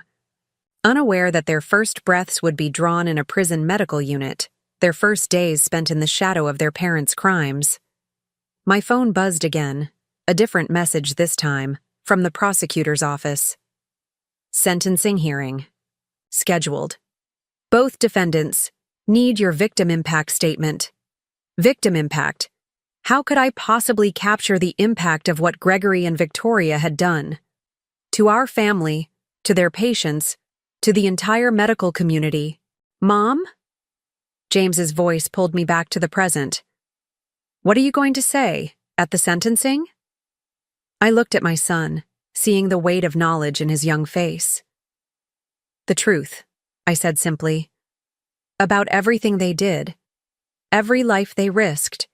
Every trust they betrayed. And the baby? The baby. Always the baby. One truth at a time, I told him. First, we make sure justice is served. Then we figure out how to move forward. But as I turned back to the mounting evidence on my desk, to the stories of lives destroyed by Gregory and Victoria's greed, I wondered if moving forward was even possible. How do you build a future on the ruins of such devastating betrayal? The answer, I supposed, would come one day at a time. One truth at a time. One consequence at a time. Just like it had started, with a single phone call on Thanksgiving night. The sentencing hearing was scheduled for a gray January morning. Snow fell softly outside the courthouse, covering Boston in a deceptive blanket of peace. Inside, the atmosphere was anything but peaceful. I sat in the front row of the courtroom, flanked by Maria and Kate. James had insisted on coming again, but Sophie had chosen to stay home with David. "I can't watch anymore," she'd said that morning, her young face too serious. "I can't keep seeing Dad like that." The gallery was packed with victims' families, hospital staff, and media representatives. Patricia Wilson sat directly behind me, one of many who would give impact statements today. Linda huddled near the back, still uncomfortable being too close to Gregory despite her crucial testimony. "All rise," the bailiff called as Judge Henderson entered. Gregory was led in first, shackled and wearing prison orange, a far cry from his custom-made suits and carefully cultivated image. 8 weeks in detention had left him looking older, grayer, his confident surgeon's posture replaced by a defeated slump. Victoria followed, her pregnancy now impossible to hide. 8 months along, she kept one hand protectively over her belly as she was guided to her seat. Her lawyer had tried to use her condition to argue for house arrest, but the prosecution had successfully argued that her role in patient deaths made her a flight risk. "Before the court proceeds with sentencing," Judge Henderson began, "we will hear victim impact statements. Ms. Wilson?" Patricia rose shakily, clutching a photograph of her late husband. For the next 20 minutes, she described Tom's final days, the pain Gregory had dismissed, the complications Victoria had helped hide, the trust they had placed in their doctor's words. "He told us the headaches were normal," she said, her voice breaking, "that the seizures were just the tumor, but they weren't. They were killing him, and they knew. They knew, and they let it happen." More families followed. Parents of children. In the pediatric trials. Spouses of patients who had died believing they were helping advance medical science. Each story added another layer to the mountain of betrayal Gregory and Victoria had built. Finally, it was my turn. I approached the podium, feeling the weight of every eye in the courtroom. Gregory stared at the table, but Victoria watched me, one hand still cradling her swollen belly. "Your Honor," I began, "I could talk about how Gregory and Victoria betrayed my trust, destroyed my family, tried to steal my life. But that's not why I'm here today." I pulled out the files I'd been gathering since Thanksgiving. Patient records, trial data, death certificates with causes falsified to hide the truth. I'm here because of them. I held up a photo of Tom Wilson. And them. Another photo. A young girl from the pediatric trial, now permanently disabled by hidden complications. And every other patient who trusted their doctor to tell them the truth. My voice stayed steady as I detailed the evidence. The pattern of deception, the calculated risks taken with human lives, the profits earned through suffering. Gregory wasn't just my husband. He was a doctor who took an oath to do no harm. Victoria wasn't just his mistress. She was a pharmaceutical representative who knew exactly what they were hiding. Together, they created a system where profit mattered more than patients, where success was measured in kickbacks rather than lives saved. I turned to face them directly. They're asking for leniency because of the baby, because this child shouldn't have to be born in prison. But they didn't show leniency to their patients. They didn't think about the children left without parents, the families destroyed by their greed. Victoria flinched. Gregory's lawyer started to object, but Judge Henderson waved him down. "This isn't about revenge," I continued. "It's about justice. For every patient who suffered, every family who grieved, every person who trusted them with their lives and got lies in return." I returned to my seat, feeling James's hand slip into mine. My son, forced to grow up too fast, learning the hardest lessons about truth and consequences. Judge Henderson reviewed her notes, her expression grave. The court has considered the evidence presented during trial, the victim impact statements, and the recommendations from both prosecution and defense. She turned to Gregory first. Dr. Mitchell, you violated the most sacred trust between doctor and patient. You used your position to enrich yourself at the expense of those who relied on your judgment and expertise. Gregory seemed to shrink further, into himself, as she continued. The court sentences you to 25 years in federal prison. You will surrender your medical license and pay restitution to the victims' families.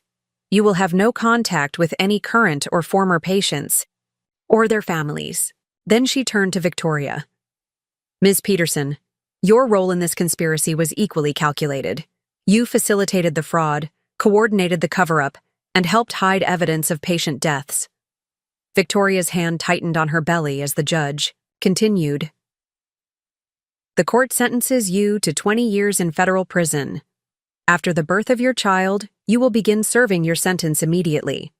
You will be barred from any future employment in the pharmaceutical or healthcare industries. The sentence is announced. Judge Henderson addressed one final matter, the one everyone had been dancing around. Regarding the minor child, she began, the court recognizes this situation presents unique challenges. Once born, the child will be placed in temporary custody while permanent arrangements are determined. Both defendants' parental rights will be severely restricted during their incarceration. I felt James stiffen beside me. This was his sibling being discussed so clinically, a baby who would enter the world surrounded by legal proceedings and prison protocols. As the court adjourned, the reality of the sentences settled over the room. Gregory and Victoria had gambled everything: ethics, lives, their own freedom, and lost it all. Victoria's lawyer approached me as we prepared to leave. My client wants to speak with you about the baby. There's nothing to discuss, I started, but he persisted. She's due in 3 weeks. The prison medical facility. He glanced around before continuing quietly. It's not equipped for complications. She's scared. For the first time, I looked at Victoria. Really looked at her. Beyond the designer maternity dress, beyond the carefully styled hair, I saw fear in her eyes. Not for herself, but for the child she was carrying. My phone buzzed. Eleanor Mitchell again. I knew what she wanted. The same thing Victoria's lawyer was asking. The same thing everyone seemed to expect. Mom. James's voice was soft. What are we going to do? About the baby? That was the question, wasn't it? What were we going to do about this innocent child born of betrayal but blameless in their parents' crimes? As we left the courthouse, reporters shouted questions. Mrs. Mitchell, will you seek custody? What about the grandparents' rights? Do your children want to know their siblings? But I had no answers. Not yet. First, we had to process today. The sentences, the justice served, the consequences finally delivered. The baby. The baby would come soon enough. And with them, a whole new set of decisions, challenges, and truths to face. For now, I held my son close as we walked through the falling snow, leaving Gregory and Victoria to face the justice they'd earned, one calculated betrayal at a time. Victoria went into labor on a Thursday afternoon, 3 weeks into her detention at the minimum security facility where she was being held until sentencing. I received the call while helping Sophie with her science project, a cruel irony not lost on me that we were studying the ethics of medical testing. Mrs. Mitchell? The prison administrator's voice was carefully neutral. Ms. Peterson has been transferred to Massachusetts General's secure ward. Given the circumstances, we thought you should be notified. The same hospital where Gregory had conducted his fraudulent trials. The same halls where he and Victoria had plotted their deceptions. Now she would deliver their child there, under guard, while he sat in a federal detention center across town. Mom? Sophie looked up from her project, seeing something in my expression. Is the baby coming? I nodded, watching my daughter process this new reality. Yes, Victoria's at the hospital. Should we? She hesitated, twisting a strand of hair nervously. Should we go? Before I could answer, my phone buzzed. Again, Eleanor Mitchell. Diana? We're on our way to the hospital. Richard's trying to get permission to have Gregory transferred, to be there for the birth, but… No, I cut her off firmly. He lost that right when he chose to risk patients' lives for profit. A heavy silence followed. Then, will you come? The baby. It's still James and Sophie's sibling. I looked at my daughter, seeing the confusion and curiosity warring on her young face. I'll think about it. Maria arrived within the hour, having heard the news through her network of hospital contacts. The secure ward is on lockdown, she reported. 2 guards posted. Victoria's lawyer is trying to argue for privacy, but given the flight risk… How… is she? The question surprised even me. Scared. Young. Finally facing something she can't manipulate her way out of. Maria studied me carefully. Janet called. Some of the victims' families are gathering outside the hospital. They heard about the birth. Of course they had. This baby had become a symbol of betrayal, of consequences, of innocence born from corruption. My phone buzzed continuously. Kate offering legal advice about potential custody issues, Linda sharing, updates from hospital staff, Janet warning about media presence. Everyone wanting to know what I would do about this child who connected us all to Gregory and Victoria's crimes. Mom? James stood in the doorway, car keys in hand. We should go. Not for them, for the baby. My son, showing more wisdom than his father ever had. The hospital parking lot was a circus of news vans and protesters. Signs demanded justice for trial victims, mixed with others calling for compassion for the newborn. Police kept a careful perimeter around the entrance. We were escorted through a back entrance, passing through multiple security checkpoints. The secure ward felt surreal. Medical equipment mixed with prison protocols, nurses working alongside, corrections officers. Victoria's labor had been progressing for hours. Through the window of her room, I could see her pacing, one hand on her back, the other clasped by her mother, who shot me a venomous look when she noticed us. Mrs. Mitchell.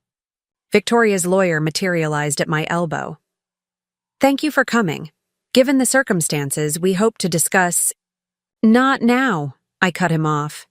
This isn't about legal maneuvers or custody arrangements. This is about a child being born. He persisted. But after the birth, decisions will need to be made. Temporary guardianship while Victoria serves her sentence. I said not now. A nurse hurried past, entering Victoria's room. From inside, we heard the increasing tempo of monitors, the urgent voices of medical staff. Complications, Maria whispered, her gallery owner's eye for detail catching everything. The baby's heart rate. I found myself moving before I could think, pushing through the door into Victoria's room. She looked up, surprise and fear mixing on her face. Diana? Her voice was strained with pain. What are you… Shut up, I said quietly. This isn't about you or Gregory or anything you did. This is about making sure this baby arrives safely. Her mother started to protest, but Victoria grabbed my hand as another contraction hit. In that moment, we weren't victims and perpetrators, weren't betrayed and betrayer. We were just 2 women focused on bringing a new life into the world. The next hours passed in a blur of medical terms and monitoring equipment.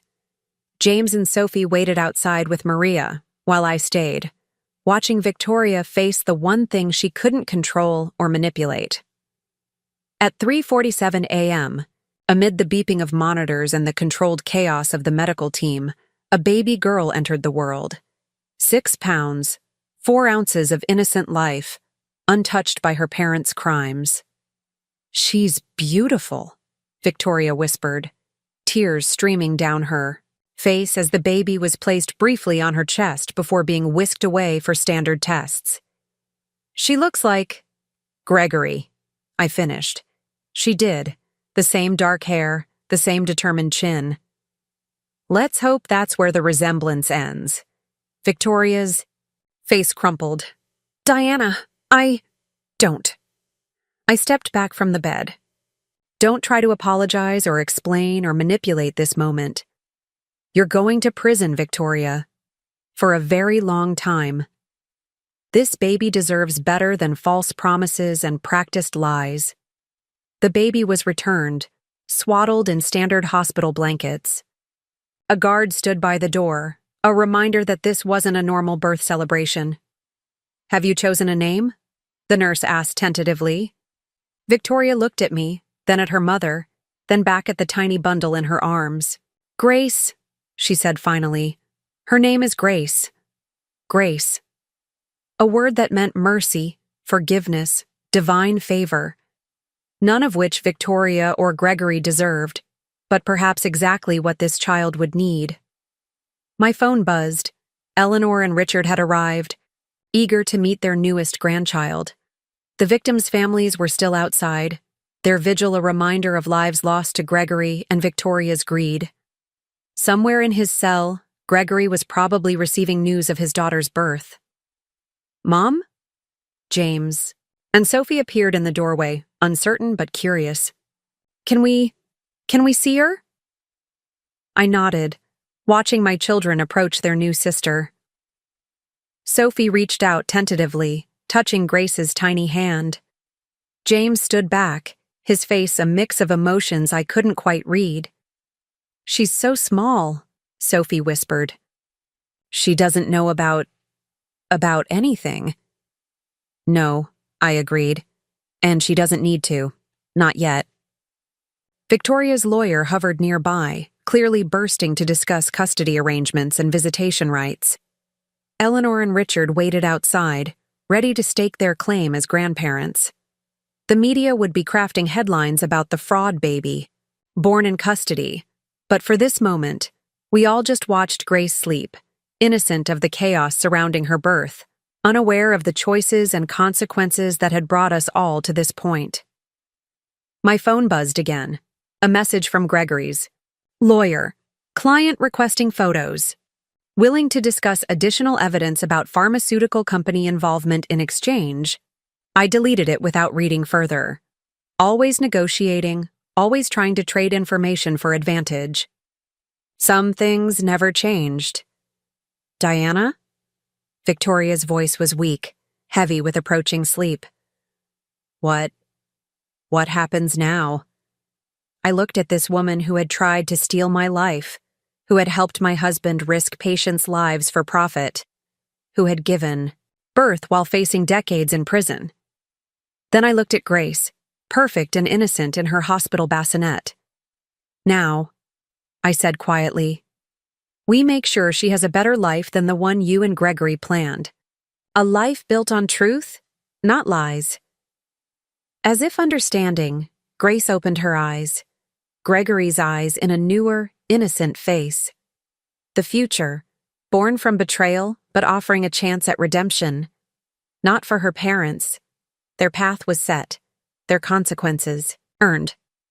But for this child, this innocent, there could be a different way forward. The sun was rising over Boston, casting long shadows through the hospital windows. A new day, bringing with it new challenges, new decisions, new truths to face. And in her bassinet, Grace slept on, unaware that her first breath had changed all our lives once again. The weeks following Grace's birth unfolded in a complex tapestry of legal battles, family negotiations, and media scrutiny. While Victoria recovered in detention and Gregory remained isolated in federal custody, their newborn daughter became the center of a storm that threatened to rival the original scandal. I sat in my lawyer's office on a cold February morning, watching snow fall outside the floor-to-ceiling windows of the downtown high-rise. Sarah Matthews's desk disappeared under mountains of custody paperwork, competing claims, and court evaluations. The leather chair beneath me felt too soft, too comfortable for the weight of decisions we faced. The custody situation is unprecedented, Sarah explained, adjusting her reading glasses as she sorted through another stack of documents. Both parents are facing lengthy federal sentences for medical fraud. Multiple family members filing competing claims. The media attention alone creates significant complications. My phone buzzed, Linda forwarding more revelations from the hospital investigation. 3 more doctors implicated in Gregory's trial schemes. Board members resigning. Federal investigators are expanding their probe into other departments. The Mitchells filed updated paperwork this morning, Sarah continued, pulling out a fresh document. They're citing their resources, family connection, and ability to provide Grace with a life removed from the scandal. Their lawyers are pushing hard. Of course they are, I muttered, remembering Eleanor's tearful phone call the night before. She'd alternated between pleading and subtle manipulation, a skill Gregory must have learned from somewhere. Another. Buzz, Janet this time, pharmaceutical company stocks in freefall. CEO resigned. 3 more executives under investigation. Gregory's testimony opening floodgates. Even from prison, my ex-husband's actions continued to ripple outward, touching more lives, exposing more corruption. And somewhere in the hospital's NICU, a 2-week-old baby slept peacefully, unaware of the chaos surrounding her existence. Mrs. Mitchell? Sarah's assistant appeared at the door. Dr. Chen is here, and Victoria's parents just arrived. The conference room felt too small for the tension it contained. Victoria's mother, Margaret Peterson, sat rigidly in her chair, her husband Thomas beside her. Their middle-class appearance and obvious exhaustion contrasted sharply with the Mitchells' polished prosperity, but their determination was equally fierce. Grace belongs with her maternal grandparents, Margaret stated firmly, her hands clenched around a worn leather purse. We're younger than the Mitchells. We can provide a stable home. On a retired teacher's pension? Eleanor Mitchell cut in smoothly. In a 3-bedroom house in Worcester? Grace deserves— What Grace deserves, Dr. Rachel Chen interrupted, is to be raised somewhere she'll be protected from exactly this kind of conflict. The court-appointed guardian ad litem commanded attention without raising her voice. 20 years of experience. Navigating complex family situations showed in her calm demeanor and precise language. I've reviewed all the custody claims, she continued, opening her portfolio. The Mitchells offer financial security but seem unable to acknowledge the full scope of their son's crimes. Mrs. Peterson, while your devotion to your grandchild is admirable, your continued insistence that Victoria was merely Gregory's victim concerns me. My phone lit up with a message from the NICU nurse. Grace is gaining weight steadily. Strong appetite. She holds on to fingers now. Quite a grip. I smiled despite myself, remembering how Sophie had been the same way as a newborn. The thought of my daughter sent a fresh wave of complexity through an already complicated situation. There's also the matter of Grace's siblings, Dr. Chen continued, as if reading my mind. James and Sophie's relationship with their half-sister will be crucial to her development. How they process this connection, how they handle the public attention. Which is exactly why she should be with us, Eleanor interjected. Away from constant reminders of the scandal, somewhere she can have a fresh start. A fresh start built on denial? The words left my mouth before I could stop them. Like you denied the changes in Gregory? The signs that something was wrong? Eleanor flinched. Richard Mitchell straightened in his chair, legal training kicking in. Now, see here. No, you see here, I continued, surprising myself with the calm in my voice. Grace doesn't need a fresh start. She needs the truth. About who her parents are, about what they did, about everything. She deserves that much. My phone buzzed again. Gregory's lawyer trying another angle. Client willing to sign over full parental rights in exchange for consideration at sentencing, eager to discuss terms. I deleted it without reading further. Even now, he was trying.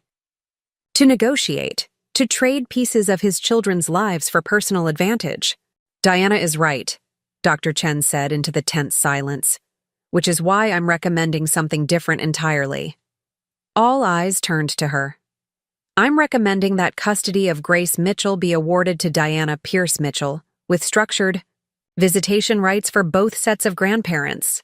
The room erupted. Margaret Peterson's "absolutely not" collided with Eleanor Mitchell's "you can't be serious."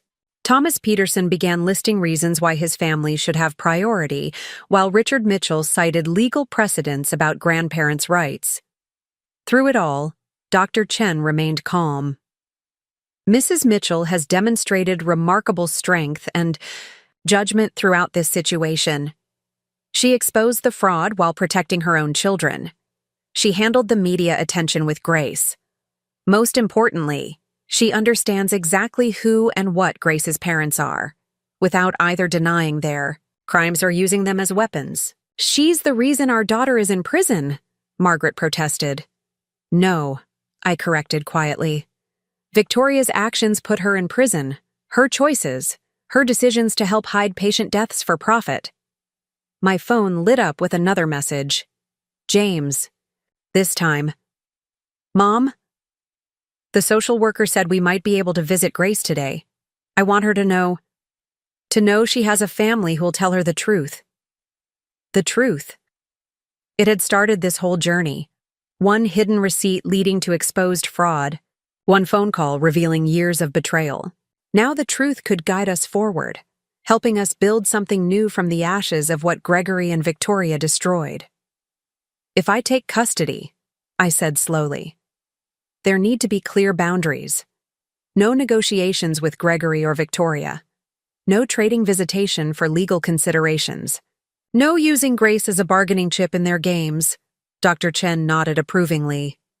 Sarah began making notes. Supervised visitation for grandparents, I continued. Structured, documented, with clear guidelines about what can and cannot be discussed. With Grace. She'll know the truth when she's old enough. Not rumors or sanitized versions, but the real story. About her parents, about the lives they risked, about everything. You can't possibly think this is appropriate, Eleanor protested. Having her raised by what? I challenged. By the woman her father betrayed? By the person who exposed their crimes? Or by someone who will make sure she grows up understanding that truth matters more than appearances, that right and wrong aren't negotiable? Margaret Peterson dabbed at her eyes with a crumpled tissue. We just want what's best for her. So do I said more gently. Which is why she needs to be with her siblings, with people who won't hide the truth from her. She deserves the chance to build her own identity, separate from her parents' crimes but not ignorant of them. My phone buzzed one final time, a photo from the NICU nurse. Grace slept peacefully, tiny fingers curled around the edge of her blanket. So innocent, so unaware of the storm surrounding her existence. Dr. Chen began outlining her official recommendations. Sarah drafted preliminary custody agreements. The grandparents' lawyers started negotiating visitation schedules. Through it all, I kept looking at that photo, at this tiny life born from betrayal, but offering a chance at something better. Sometimes, I realized, the best revenge isn't exposure or justice or even truth. Sometimes, it's simply choosing love over bitterness, choosing to build rather than destroy.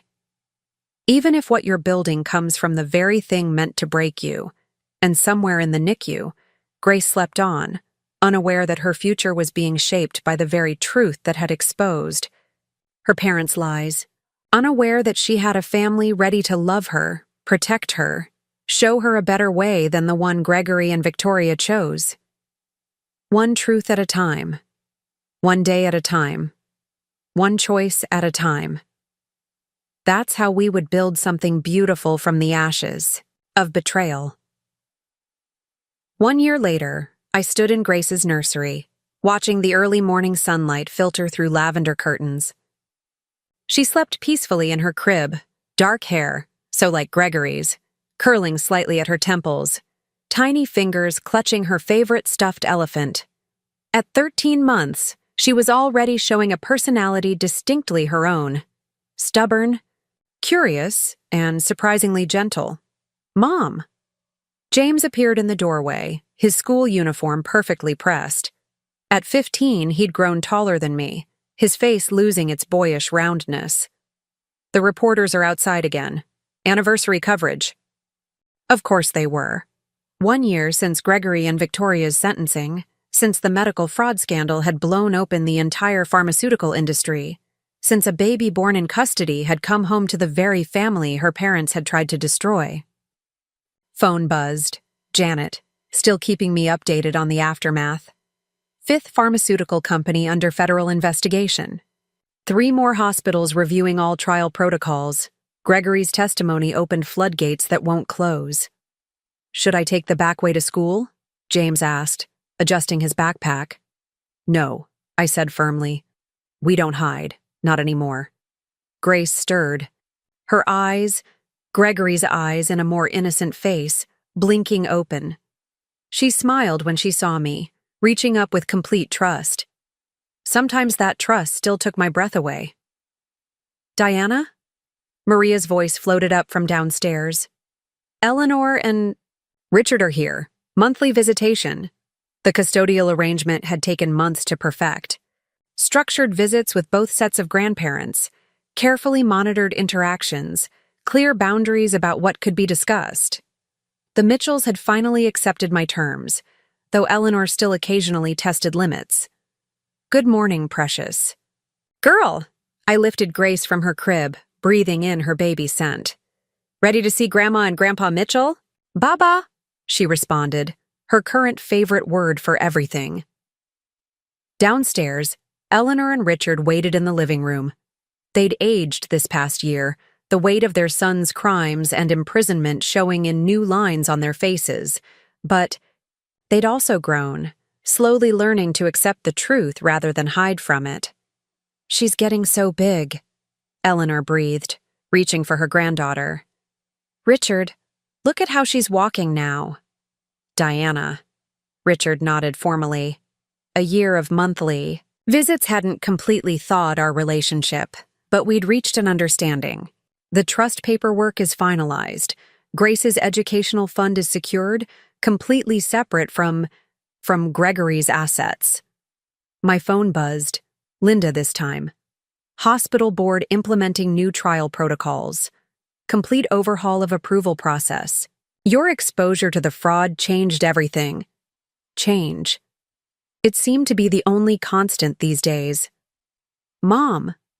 Sophie appeared, 13 now and starting to show hints of the young woman she'd become. I finished the essay about everything for my therapy journal. She'd been seeing Dr. Anderson for 8 months, working through her feelings about her father's crimes, her new sister, and the changed shape of our family. The journal had been her therapist's suggestion, a place to tell her truth without fear or judgment. Can I read it? I asked, settling Grace in Eleanor's arms. Sophie nodded, handing me carefully written pages. Her neat handwriting filled 3 sheets, telling our story through her eyes. The Thanksgiving dinner that changed everything. The discovery of her father's crimes. The baby sister was born from betrayal, but loved without reservation. It's for the school magazine, she explained quietly.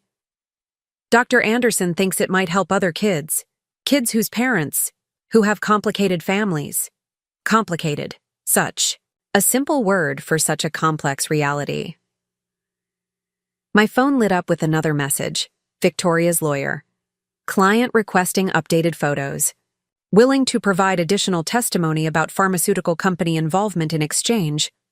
I deleted it without responding. Even in prison, Victoria was still trying to negotiate, to trade pieces of her daughter's life for personal advantage. Grace deserved better than that. Diana? Eleanor's voice pulled me back to the present. There's something we need to discuss, about Gregory. I tensed, but her next word surprised me. He's asked us to stop sending him photos of Grace. Says he needs to accept that he's lost the right to be her father. Progress. Finally, the victims' families are organizing a support network, Richard added, bouncing Grace on his knee. For people affected by fraudulent trials, they want to work with the hospital, help implement new safety protocols. My phone buzzed. Again, Janet sharing the latest statistics. 27 doctors under investigation. 5 pharmaceutical companies facing federal charges. Hundreds of trial protocols being reviewed. The ripples of truth continued to spread. Mom. James lingered in the doorway, reluctant to leave for school.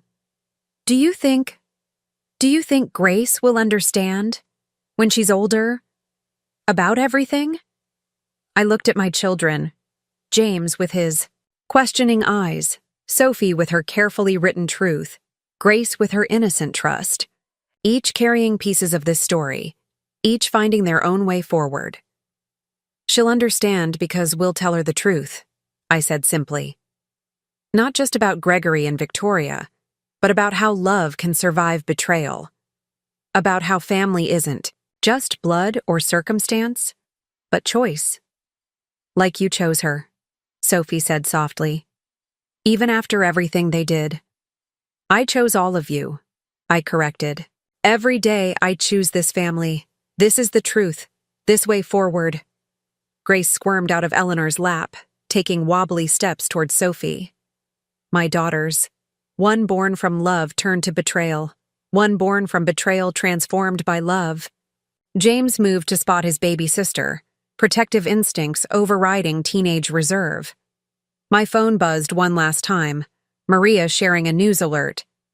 Major pharmaceutical company CEO indicted. Gregory Mitchell's testimony, key to investigation.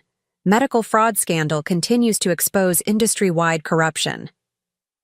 The truth, once started, couldn't be contained. Time for school, I reminded James and Sophie. Grandma and Grandpa Mitchell will watch Grace until Maria arrives. Diana, Eleanor called as I gathered my things for work. The museum had promoted me to head curator, impressed by my investigative skills rather than scandalized by my connection to Gregory. Thank you for letting us be part of her life, for helping us face the truth about Gregory. The truth. It had started with one hidden receipt, one phone call, one moment of arrogant triumph when Victoria thought she could claim my life. Now it has transformed into something larger, exposing corruption, protecting patients, reshaping an entire industry. But more importantly, it has transformed us, all of us. I watched James help Sophie with her backpack, saw Eleanor and Richard entertaining Grace with practiced ease, and felt Maria's steady presence as she arrived to take over childcare duties. This patchwork family, built from the ashes, of betrayal but stronger for its scars. Mom? Sophie paused at the door. I love you. For everything. For showing us that sometimes the worst things can lead to the best things. Grace echoed her sister's sentiment in her own way. Baba. And I knew, in that moment, that we'd done more than just survive Gregory and Victoria's betrayal. We'd alchemized it into something precious. Truth strong enough to protect future patients. Love strong enough to transcend biology. Family strong enough to weather any storm. Sometimes the best revenge isn't exposure or justice or even truth. Sometimes it's simply living well, loving deeply, and letting your choices rather than your circumstances define you. As I watched my children head out to face the waiting reporters, heads held high, I thought about the journey that had brought us here. One receipt, one phone call, one truth leading to another, and in my arms, Grace. Living proof that beauty can grow from ashes, that love can transcend betrayal, that family is more about choice than blood. Ready for another day? I asked my youngest daughter. She smiled. Gregory's eyes in a face untroubled by his crimes, Victoria's determination turned toward joy rather than manipulation. Baba, she agreed solemnly. And we stepped forward together into a future built on truth, strengthened by love, and made beautiful by the very betrayal meant to destroy us. Some stories end with justice, some end with revenge. But the best stories, I've learned to end with love, chosen daily, given freely, stronger than any betrayal. That's the truth that saved us all. Up next, you've got 2 more standout stories right on your screen. If this one hit the mark, you won't want to pass these up. Just click and check them out. And don't forget to subscribe and turn on the notification bell so you don't miss any upload from us.